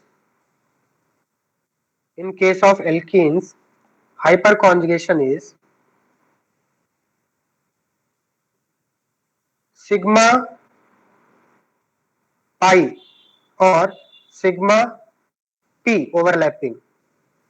sir यहाँ पे एल्कीन नहीं है ना, in case of carbocation, in case of carbocation hyper conjugation is sigma p overlapping, sigma p overlapping, और इसको सिग्मा पाई ओवरलैपिंग भी बोलते हैं। क्या ये बात समझ में आ रहा है? ऐसा क्यों बोला मैंने? क्योंकि अगर आप ऑर्बिटल डायग्राम देखेंगे तो CH जो सिग्मा बॉन्ड था, कार्बन हाइड्रोजन का जो सिग्मा इलेक्ट्रॉन था, वो सिग्मा इलेक्ट्रॉन कार्बन के एम्प्टी ऑर्बिटल में जा रहा है। तो क्या इसको सिग्मा पी ओवरलैपिंग नहीं बोलेंगे? समझ में आ रहा है? CH बॉन्ड का जो सिग्मा इलेक्ट्रॉन है वो ब्रेक हुआ और कार्बन के एम्प्टी पी ऑर्बिटल में डोनेट हुआ। Clear? Is it clear to all of you? बताइए, समझ में आ रहा है? रेस्पॉन्स नहीं आ रहा है? अगर स्टूडेंट्स का रेस्पॉन्स नहीं आ रहा है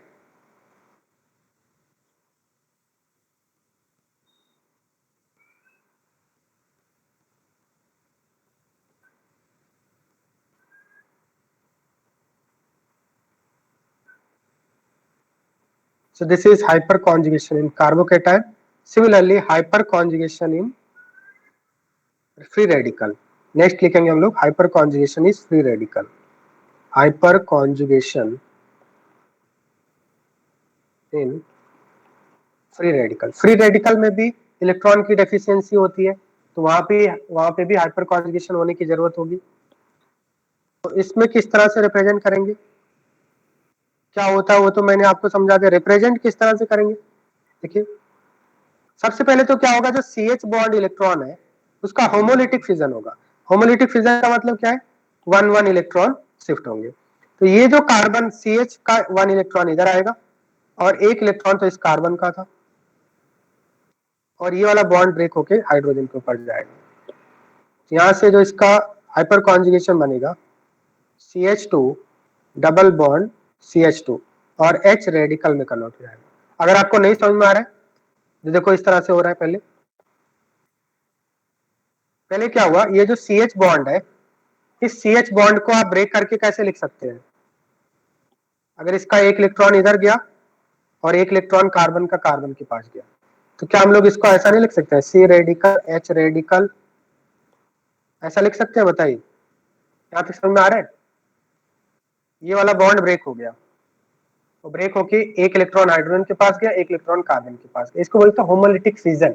fission means breaking, homolytic means equal distribution हो रहा है। अगर दोनों इलेक्ट्रॉन कार्बन के पास आते तो हेट्रोलिटिक फिजन बोलते हैं, जिसमें कैटायन एनायन का फॉर्मेशन होता है। तो यहाँ पे CH2 बन गया।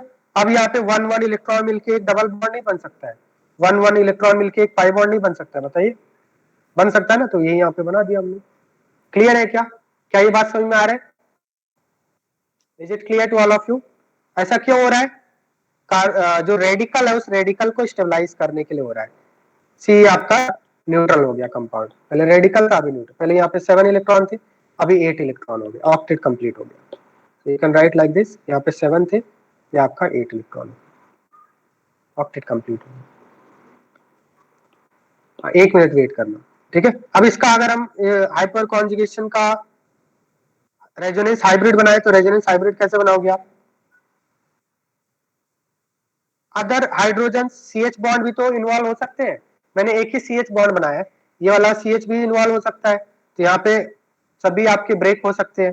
देन इसके बाद क्या होगा, पार्शियल डबल बॉन्ड आएगा और 1 इलेक्ट्रॉन, ये क्या होगा, स्क्वायर ब्रैकेट के बाहर लगाएंगे, मतलब ये रेडिकल वो either this hydrogen, either this hydrogen और दिस हाइड्रोजन, इनके ऊपर क्या होगा, डीलोकलाइज होगा। क्या ये बात समझ में आ रहा है? क्लियर है?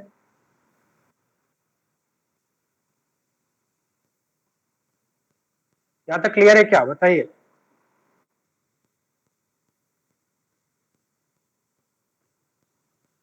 हाँ अब बताओ क्या डाउट है।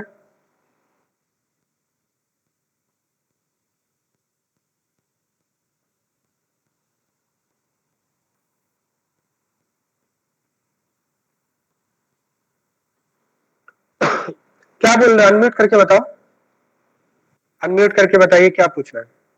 सर कैटायन वाले केस में हाइड्रोजन और कार्बन के बीच में वो बॉन्ड ब्रेक हुआ ना, और फिर वो एनायन बन गया और फिर रेजोनेंस हो गया स्टेबलाइज करने के लिए। सर तो पहले बात तो एनर्जी रिलीज होगा ना यहाँ पे, मतलब ये एक्सोथर्मिक रिएक्शन होगा। नहीं, ये कार्बोकेटायन को स्टेबलाइज करने के लिए CH बॉन्ड ब्रेक हुआ, बात समझ में आया? समझ कार्बोकेटायन में को आया, स्टेबलाइज ये करने ना के लिए ही ब्रेक हुआ। हाँ बताओ। तो बॉन्ड ब्रेक हुआ तो फिर एनर्जी रिलीज भी हुआ होगा कि हमने तो फिर एनर्जी बॉन्ड ब्रेकिंग में रिक्वायर्ड होता है, एनर्जी रिक्वायर्ड। यहाँ पे एनर्जी हमने सप्लाई किया तब ये हाइपर कॉन्जुगेशन हुआ होगा। हाँ बिल्कुल, वो रिएक्शन से एनर्जी मिलता है। ठीक है, सर तो वो जब जो ये एनर्जी है वो रिएक्शन से मिलता है। हाइड्रोजन के साथ ये कार्बन ने बॉन्ड ब्रेक किया, हाँ तो हाइड्रोजन अभी चला जाएगा ना, तो रेजोनेंस में हम लोग उसे क्यों दिखाएंगे? तो वापस हाइड्रोजन क्या हो? बनेगा, वापस ब्रेक होगा, बनेगा वापस ब्रेक होगा, ये होता रहेगा। बिल्कुल बिल्कुल बिल्कुल ऐसा ही होता है। ठीक है, वो जो H प्लस है ना वो सॉल्यूशन में पड़ा रहेगा, क्योंकि जो कार्बोकेटायन, अब ये जो हम लोग यहाँ पे देख रहे हैं ना, ये किसी रिएक्शन में ऐसा होगा, किसी रिएक्शन पर्टिकुलर ऑर्गेनिक रिएक्शन में ऐसा होगा। तो अभी हम लोग बेसिक्स पढ़ रहे हैं। ये जो चीज है हाइपर कॉन्जुगेशन, रेजोनेंस, किसी रिएक्शन के ड्यूरिंग होते हैं। मान लिया A से B बन रहा है, तो A से B के ड्यूरिंग ये इस टाइप का प्रोसेस होगा। तो जो H प्लस बन रहा है वो सॉल्यूशन के अंदर पड़ा रहेगा। ठीक है, और फाइनल प्रोडक्ट हमें ये मिल जाएगा। बात समझ में आ रहा है? ठीक है, अब हम लोग अगर यहाँ पे देखें तो क्या कार्बन आयन में हाइपर कॉन्जुगेशन होगा? Hyper conjugation is not possible in, या फिर हम लोग बोलेंगे hyper conjugation do not occur in carbon ion, do not occur in carbon ion. Carbon ion में हाइपर कॉन्जुगेशन नहीं होता, ये इंपॉर्टेंट बात है। क्यों नहीं होता है? जैसे मान लिया आपका CH3 है, CH3 CH2 माइनस, यहाँ पे हाइपर कॉन्जुगेशन नहीं होगा। हाइपर कॉन्जुगेशन किस में होता है? कार्बोकेटायन, रेडिकल और एल्कीन, एल्कीन में भी होता है। क्या यहाँ पे हाइपर कॉन्जुगेशन की जरूरत है? ऑलरेडी यहाँ पे एक्स्ट्रा इलेक्ट्रॉन है, 8 इलेक्ट्रॉन है, इसका ऑक्टेट कंप्लीट है। तो क्या इस बॉन्ड को ब्रेक कराना है? ब्रेक करा के मैंने यहाँ पे नेगेटिव चार्ज ले आया, CH को ब्रेक किया,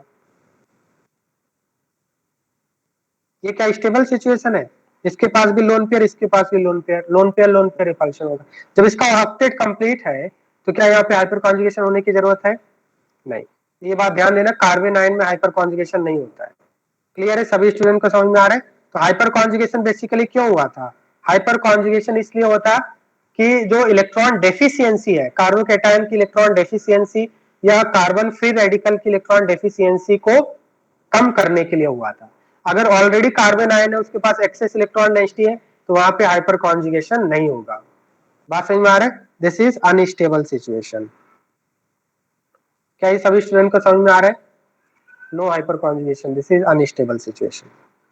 तो कार्बन आयन में हाइपर कॉन्जुगेशन नहीं होता।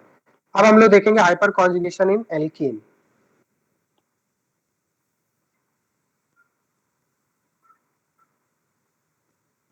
Hyper conjugation in alkenes.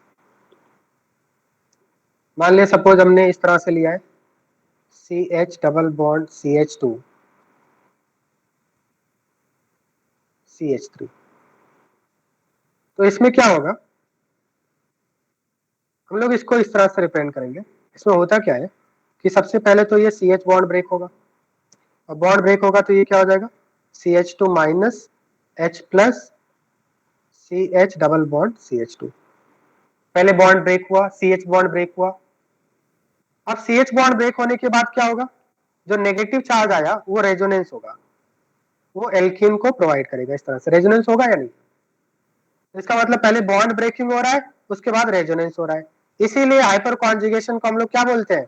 No bond resonance बोलते हैं, नो बॉन्ड रेजोनेंस बोलते हैं। अब मुझे अगर आपसे पूछा जाए कि which is more dominant, hyperconjugation और रेजोनेंस, तो आपका आंसर क्या होगा? Resonance is more dominant than hyperconjugation. क्यों? क्यों रेजोनेंस क्यों डोमिनेंट होता है? क्योंकि रेजोनेंस में ऑलरेडी इलेक्ट्रॉन मिल रहा है। हाइपर कॉन्जुगेशन में बॉन्ड ब्रेक करना होता है, पड़ता है। पहले बॉन्ड ब्रेक होगा, उसके बाद इलेक्ट्रॉन मिलेगा, फिर वो सप्लाई होगा। रेजोनेंस में तो पहले से ही इलेक्ट्रॉन रहता है, पाई इलेक्ट्रॉन रहता है, उसमें कोई बॉन्ड ब्रेक करने की जरूरत नहीं होती है। और हमें पता है बॉन्ड ब्रेक करने में एनर्जी सप्लाई करनी पड़ती है। बात समझ में आ रहा है? जैसे यहाँ पे अगर हम देखें CH3 CH2 प्लस और CH2 माइनस CH2 प्लस, इन दोनों में से ज्यादा स्टेबल कौन होगा? यहाँ पे हाइपर कॉन्जुगेशन से स्टेबिलिटी मिलेगा कार्बोकेटायन को, और यहाँ पे मेसोमेरिक या रेजोनेंस होगा। तो हाइपर कॉन्जुगेशन में पहले बॉन्ड ब्रेक हुआ, उसमें एनर्जी सप्लाई करनी पड़ेगी, तो थोड़ा सा ये उतना डोमिनेंट इफेक्ट नहीं होता है। रेजोनेंस में तो ऑलरेडी इलेक्ट्रॉन है उसके पास, सेकेंड कार्बन के पास इलेक्ट्रॉन है, तो ये डायरेक्ट सप्लाई कर देगा। रेजोनेंस में ऑलरेडी पहले से ही इलेक्ट्रॉन रहता है, कोई बॉन्ड ब्रेक करने की जरूरत नहीं है। तो आई होप आपको समझ में आ गया होगा कि resonance is more dominant than hyperconjugation. क्या ये बात समझ में आ रहा है? Resonance is more dominant than hyperconjugation. तो यहाँ पे जो मैंने हाइपर कॉन्जुगेशन आपको दिखाया है एल्कीन के अंदर, उसको हम लोग, ये तो आपका समझाने के लिए मैंने बता दिया।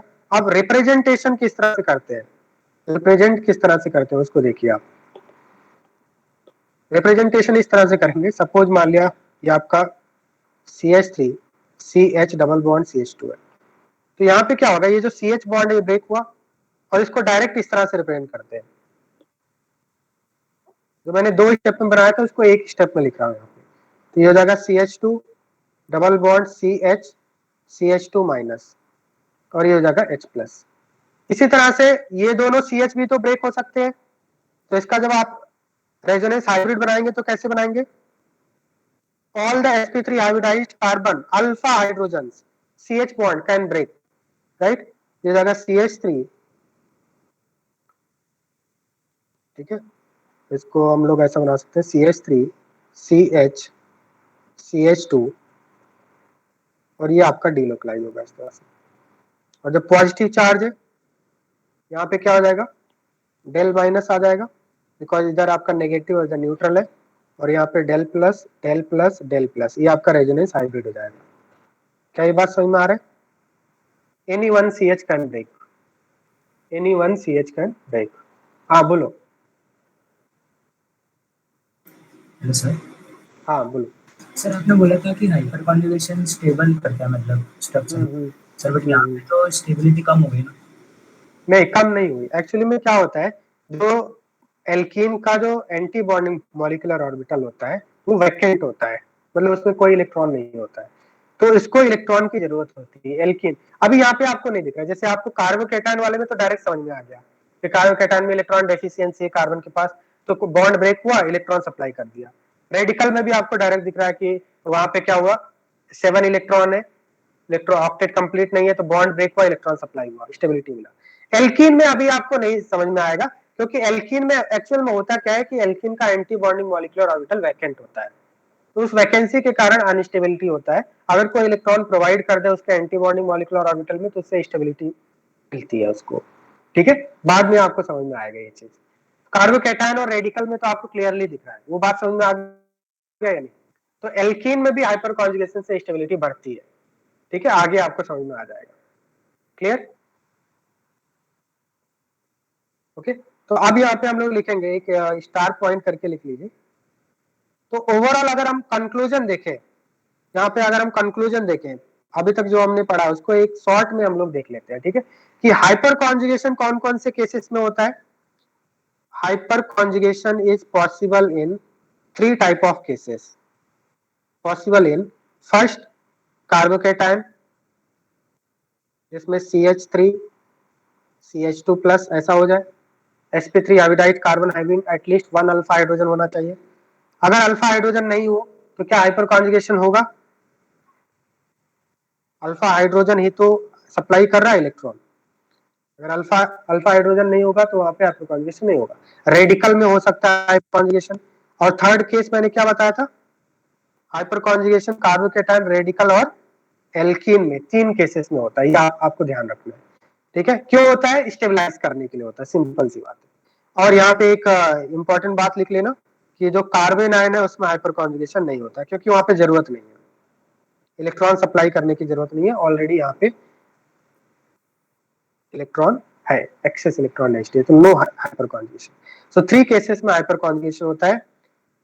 कार्बोकेटायन और रेडिकल में यहाँ पे जो होता है सिग्मा पाई कॉन्जुगेशन इसको बोलते हैं।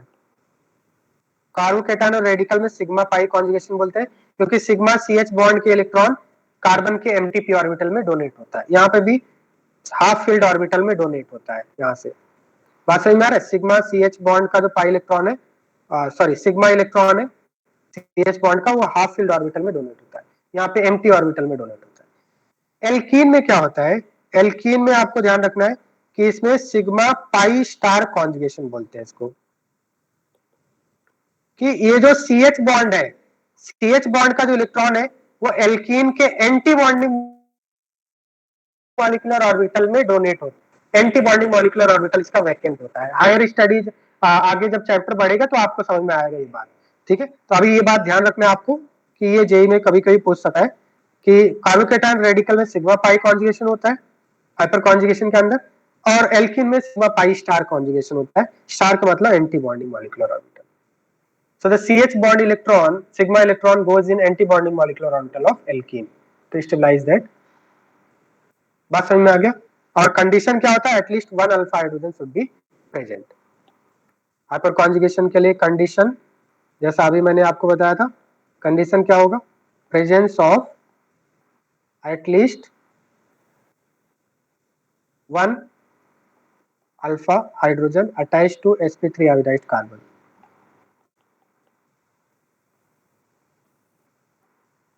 क्या सभी स्टूडेंट को हाइपर कॉन्जुगेशन समझ में आ गया? पूरा कंक्लूजन मैंने यहाँ पे लिख दिया है। क्या ये समझ में आ रहा है? हाइपर कॉन्जुगेशन कब होगा? Presence of at least 1 alpha hydrogen attached to sp3 hybridized carbon. किस में हाइपर कॉन्जुगेशन होता है? कार्बोकैटायन रेडिकल और एल्कीन में होता है। कार्बन आयन में हाइपर कॉन्जुगेशन नहीं होता है। बात समझ में आ गया? क्लियर है सभी स्टूडेंट को? कॉपी कर लीजिए।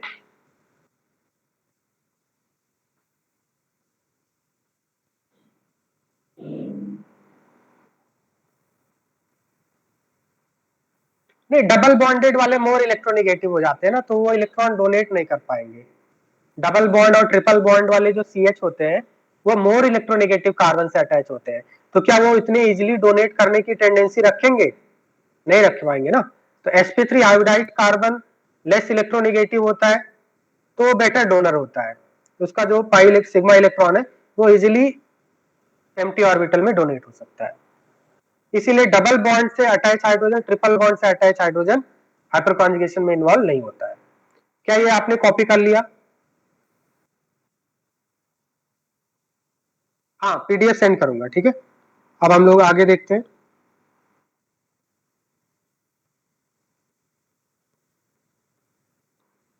हाइपर कॉन्जुगेशन इन टॉलिन। टॉलिन क्या होता है? बेंजीन से अगर एक CH3 अटैच हो तो उसको टॉलिन बोलते हैं। बेंजीन से CH3 अटैच है तो उसको टॉलिन बोलते हैं। अब टॉलिन में hyperconjugative structures of toluene हम लोग यहाँ पे बनाने वाले हैं। Hyperconjugative structures of toluene. Can you tell me how many hyperconjugative structures of toluene are possible? How many hyperconjugative structures of toluene are possible?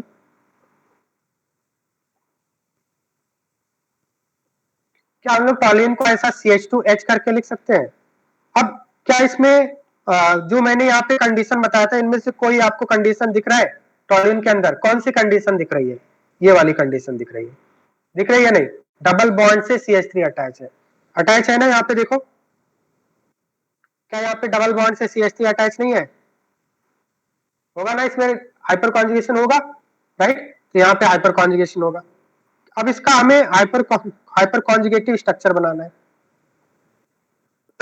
Hyper conjugative structure बनाना, तो जो आपका sp3 हाइब्रिडाइड CH बॉन्ड होता है वो break होता है, और break होके यहाँ पे क्या चार्ज आएगा? नेगेटिव आएगा। फिर ये नेगेटिव चार्ज आगे प्रोसीड करेगा, नेगेटिव सिंगल डबल। इसको इस तरह से रिप्रेजेंट करते हैं। बेसिकली क्या हुआ था, पहले ये CH बॉन्ड ब्रेक होगा, और ब्रेक होके इसको हम लोग CH2 माइनस H प्लस लिख सकते हैं, बताइए? लिख सकते हैं ना। अब ये नेगेटिव चार्ज इस तरह से डीलोकलाइज होगा, बेंजीन रिंग के अंदर जाए, तो इसको हम लोग डायरेक्ट इस तरह से रिप्रेजेंट करते हैं। अगर मैं डायरेक्ट बनाता तो आपको उतना अच्छे से समझ में नहीं आता, इसलिए मैं स्टेप बाय स्टेप बता रहा हूँ आपको। तो ये क्या हो जाएगा आपका, यहाँ पे नेगेटिव चार्ज आ गया और ये डबल बॉन्ड में कन्वर्ट हो गया, और एक H प्लस यहाँ से निकल चुका है। H प्लस साइड प्रोडक्ट में चला जाएगा, वो आपका सोल्यूशन के अंदर रहेगा।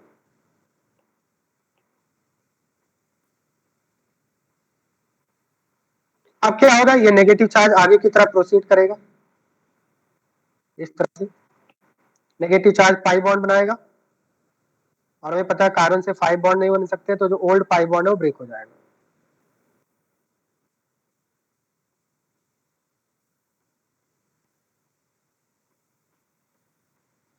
वापस से ये आगे ये आपका शिफ्ट होगा। ये तो इलेक्ट्रॉन शिफ्टिंग मैंने बताया था, ये सभी को समझ में आता है ना। एरो का मतलब क्या है, क्या ये एरो बनाना सभी स्टूडेंट को आता है? सभी स्टूडेंट कंफर्टेबल है एरो बनाने में? एरो का मतलब क्या है, समझ में आता है? मैंने डिटेल में बताया था आपको। अब इसके बाद क्या होगा, ये जब नेगेटिव चार्ज का मतलब लोन पेयर इधर आएगा, यहाँ पे जो पाई बॉन्ड है वो इसके साथ कॉन्जुगेशन कर लेगा, मतलब यहाँ पे नेगेटिव चार्ज डबल बॉन्ड आएगा, फिर CH2 माइनस होगा, CH2 माइनस और H प्लस मिलके क्या बना लेंगे? क्या CH2 माइनस और H प्लस मिलके वापस से CH3 नहीं बन जाएगा?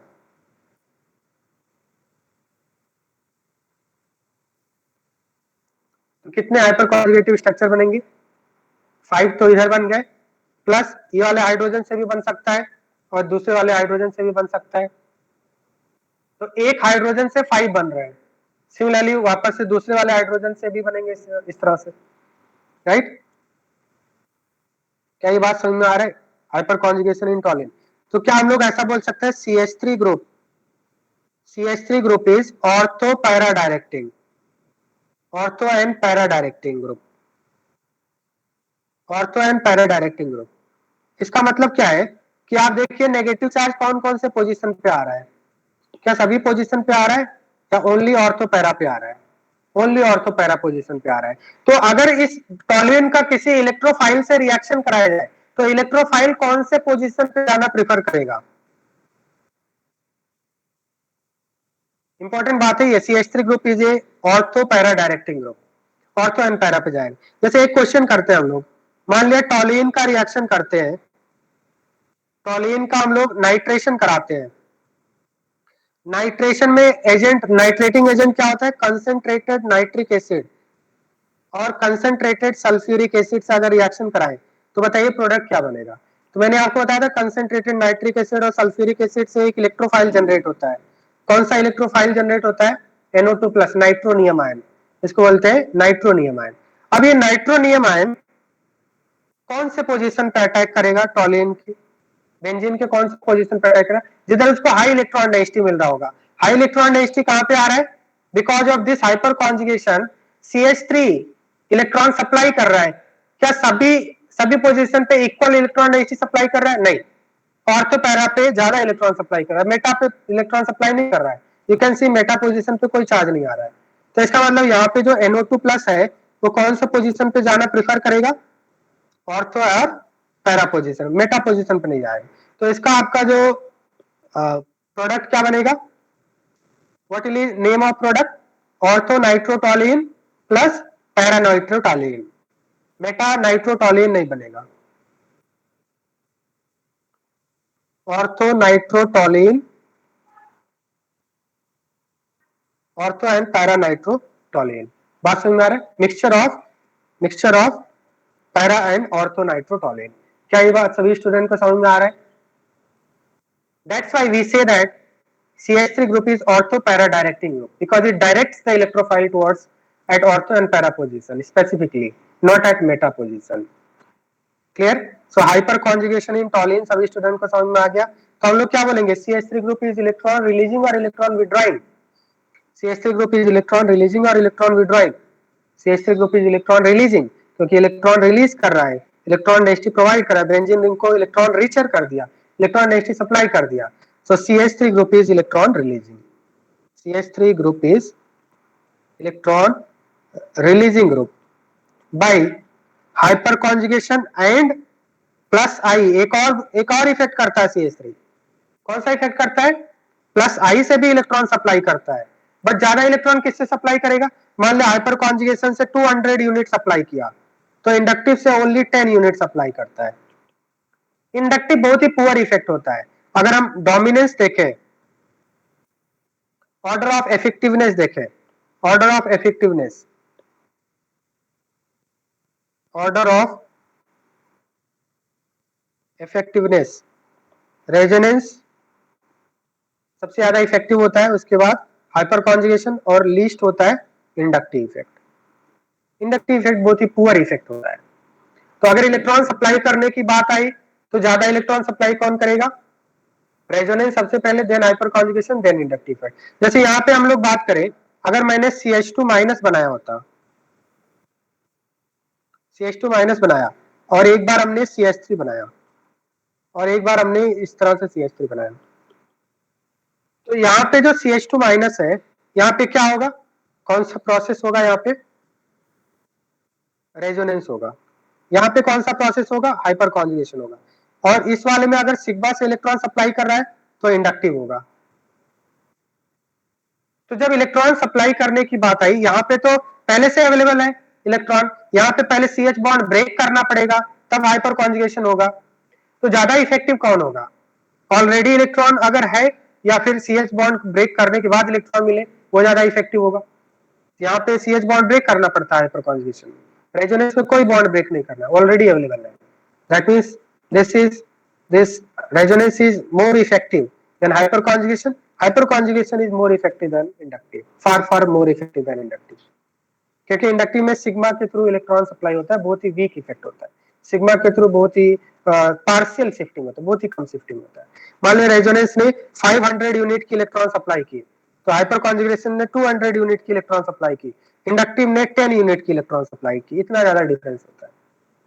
बात समझ में आ रहा है? तीनों ही बेंजीन रिंग को इलेक्ट्रॉन सप्लाई करेंगे, ये बहुत ही ज्यादा इलेक्ट्रॉन सप्लाई करेगा, ये थोड़ा कम इलेक्ट्रॉन सप्लाई करेगा, और ये बहुत ही कम इलेक्ट्रॉन सप्लाई करेगा जब इलेक्ट्रॉन सप्लाई करने की बात आएगी। क्या ये बात समझ में आ रही है सभी स्टूडेंट को?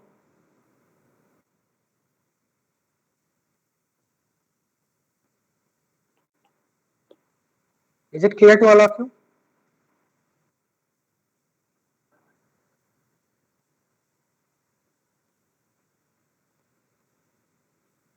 ओके, अब यहाँ पे लिखिए, next topic is application of hyperconjugation. Application of hyperconjugation. First application is stability of carbocation.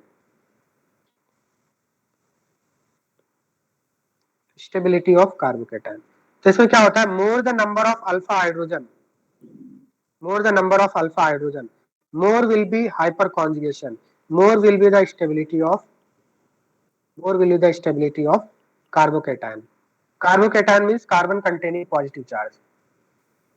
More the number of alpha hydrogen, more is the possibility of hyper conjugation, more will be the stability of carbocation. जैसे अगर आपसे यहाँ पे question लिखता हूं मैं, question ये है, right the order of stability of carbocation. Right order of stability of carbocation. CH3 CH2 plus CH3 CH3 plus C plus CH3 CH3 CH3।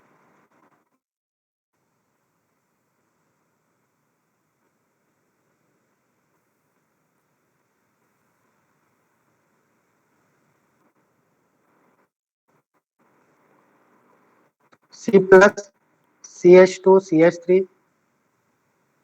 CH2 CH3, ethyl group लगा देते हैं, इधर इथाइल ग्रुप लगा देते हैं, 3 ethyl group लगा दिया मैंने। ओके, बताइए ऑर्डर ऑफ स्टेबिलिटी क्या होगा? What will order of stability? तो यहाँ पे देखिए, फर्स्ट में अल्फा हाइड्रोजन कितने हैं? 3। सेकंड में अल्फा हाइड्रोजन कितने हैं? 6। थर्ड में अल्फा हाइड्रोजन कितने हैं? 9। कार्बोकेटायन से डायरेक्टली अटैच 3 कार्बन है, each containing 3 hydrogen, 3 into 3 9। Last वाले में अल्फा हाइड्रोजन कितने?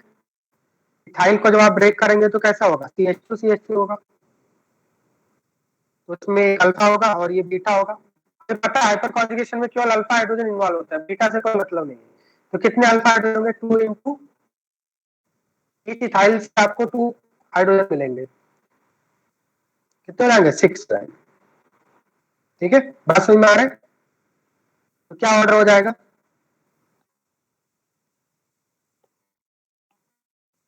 तो यहाँ पे अगर अकॉर्डिंग टू हाइपर कॉन्जुगेशन तो मैक्सिमम स्टेबिलिटी किसकी होगी? इसको फर्स्ट मान लेते हैं, इसको सेकंड, इसको थर्ड और इसको फोर्थ मान लेते हैं। मैक्सिमम स्टेबिलिटी आपकी थर्ड में होगी, क्योंकि नंबर ऑफ अल्फा हाइड्रोजन जितने ज्यादा होंगे उतना इजीली, जैसे यहाँ पे ये जो आपका है ये ज्यादा स्टेबल क्यों होगा, क्योंकि ये 9 CH सेक्रीफाइस कर सकते हैं। 9 जो CH बॉन्ड है वो अपने अपने बॉन्ड को ब्रेक करके और पॉजिटिव चार्ज पे इलेक्ट्रॉन सप्लाई कर सकते हैं। यहाँ पे कितने CH बॉन्ड सेक्रीफाइस कर सकते हैं इस कार्बोकेटायन को इलेक्ट्रॉन सप्लाई करने के लिए? 6 CH बॉन्ड ब्रेक कर सकते हैं, अपने आप को सेक्रीफाइस कर लेंगे। और यहाँ पे only 3 hydrogen are ready to supply electron in the empty orbital of carbon. यहाँ पे 6 हाइड्रोजन रेडी है इलेक्ट्रॉन सप्लाई करने के लिए, जब भी जरूरत पड़ेगी तो कार्बन को इलेक्ट्रॉन सप्लाई कर देंगे अपने बॉन्ड को ब्रेक करके। और यहाँ पे 9 हाइड्रोजन रेडी है, तो 3 ज्यादा स्टेबल होगा, देन सेकेंड, और उसके बाद होगा आपका फर्स्ट।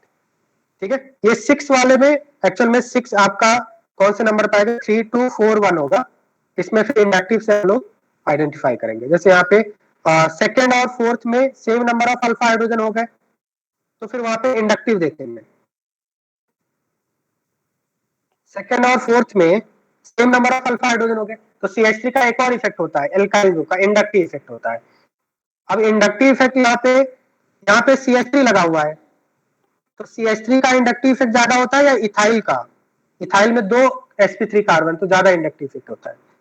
ठीक है, तो जब अल्फा हाइड्रोजन सेम हो जाए तो इंडक्टिव इफेक्ट देखते हैं। मिथाइल और इथाइल में इथाइल का इंडक्टिव इफेक्ट ज्यादा होता है। क्या ये बात समझ में आ रहा है? तो सेकेंड और फोर्थ में हाइपर कॉन्जुगेशन तो दोनों में सेम होगा, इंडक्टिव इफेक्ट इथाइल का ज्यादा अच्छा होता है, तो 4 ज्यादा स्टेबल होगा सेकेंड से, 4 ज्यादा स्टेबल होगा सेकेंड से। क्या ये बात समझ में आ रहा है आपको? और फर्स्ट लीस्ट स्टेबल होगा, क्योंकि फर्स्ट में अल्फा हाइड्रोजन सबसे कम है। Is it clear to all of you? So more the number of alpha hydrogen, more is the stability of carbocation.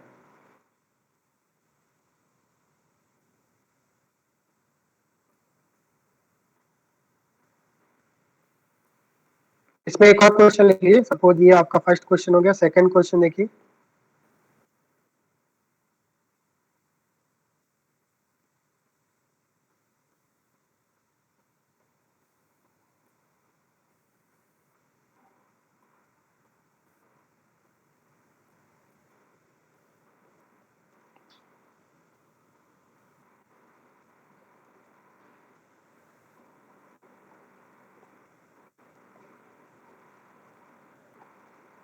What will be the order of stability of these carbocations? This is first, second, third और ये आपका fourth है। तो यहाँ पे alpha hydrogen count करना सबसे पहले। तो आप ये कार्बोकेटायन से दो साइड में अल्फा है, ये साइड भी अल्फा, ये साइड भी अल्फा है। इधर कितने हिडन हाइड्रोजन है? 2। इधर भी कितने अल्फा है? 2। टोटल अल्फा कितने हो गए? टोटल अल्फा कितने हो गए? फर्स्ट में 4 हो गए। क्या ये बात समझ में आ रहा है सभी स्टूडेंट्स को? सेकंड में कितने अल्फा हाइड्रोजन होंगे? सेकंड में कितने अल्फा हाइड्रोजन? यहाँ पे एक हिडन हाइड्रोजन है और यहाँ पे 2 हिडन हाइड्रोजन है। कितने अल्फा हाइड्रोजन है? 3। थर्ड में कितने अल्फा हाइड्रोजन है बताइए? थर्ड में यहाँ पे 3 और इधर 2 और यहाँ पे 2, 3 and 2 5 and 2 7, यहाँ पे 7 है। और फोर्थ में कितने अल्फा हाइड्रोजन है? इधर एक और इधर एक, 2 हिडन हाइड्रोजन देखना आपको। तो जो वैलेंसी कार्बन की बची हुई है, कार्बन 4 बॉन्ड बनाता है, जो वैलेंसी बची है इसका मतलब अल्फा हाइड्रोजन, यहाँ पे 2 alpha hydrogen. So can you which compound is more stable? What is the order of stability of carbocation? More the number of alpha hydrogen, जितने ज्यादा अल्फा हाइड्रोजन होंगे उतना ही ज्यादा डोनेशन के चांसेस होंगे, कार्बोकेटायन उतना ही ज्यादा स्टेबलाइज होगा। तो मैक्सिमम स्टेबिलिटी होगी थर्ड में, थर्ड के बाद आपका होगा फर्स्ट, राइट? फर्स्ट के बाद आपका आएगा सेकेंड एंड देन उसके बाद होगा फोर्थ। क्या सभी स्टूडेंट को समझ में आ गया? क्लियर है? Second application is stability of free radical. Stability of free radical. So more the number of alpha hydrogen, more is hyperconjugation, more is the stability of free radical. क्योंकि free radical को भी तो electron चाहिए होता है। हाँ, क्या बोल रहे हो? टाइम हो गया क्या?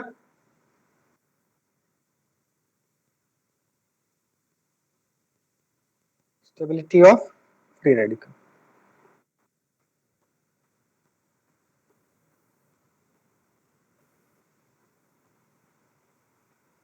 हेलो, हाँ अरमान क्या बोल रहे हो? नहीं पढ़ना है आप? ठीक है, नेक्स्ट क्लास में फिर कंटिन्यू करेंगे। ठीक है, तो यहाँ से हम लोग नेक्स्ट क्लास में कंटिन्यू करेंगे। अभी यहाँ तक समझ में आ गया सभी स्टूडेंट को हाइपर कॉन्जुगेशन में? क्लियर है? हाइपर कॉन्जुगेशन समझ में आया सभी स्टूडेंट्स को?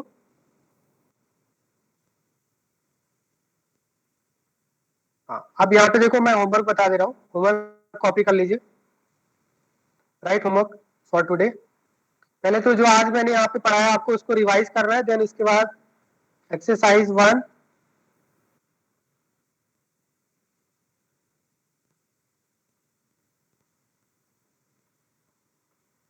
F1 F2, exercise 1 F1 F2।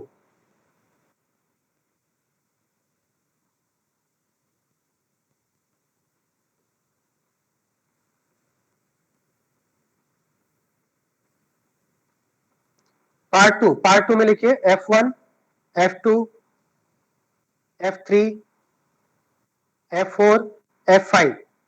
ठीक है, सेक्शन F करना है आज, because hyper conjugation section F में मिलेगा आपको। पार्ट 3 में लिखिए, पार्ट 3 में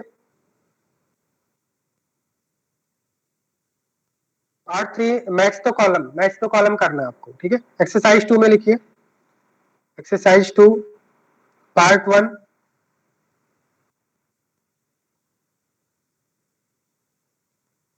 question number 16, part 1 question number 16।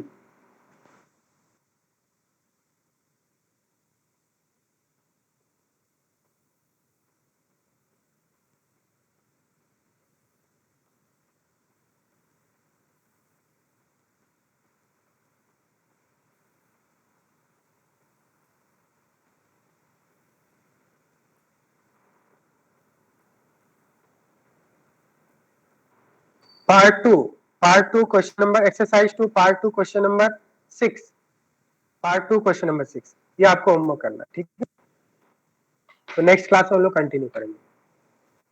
That's all for today.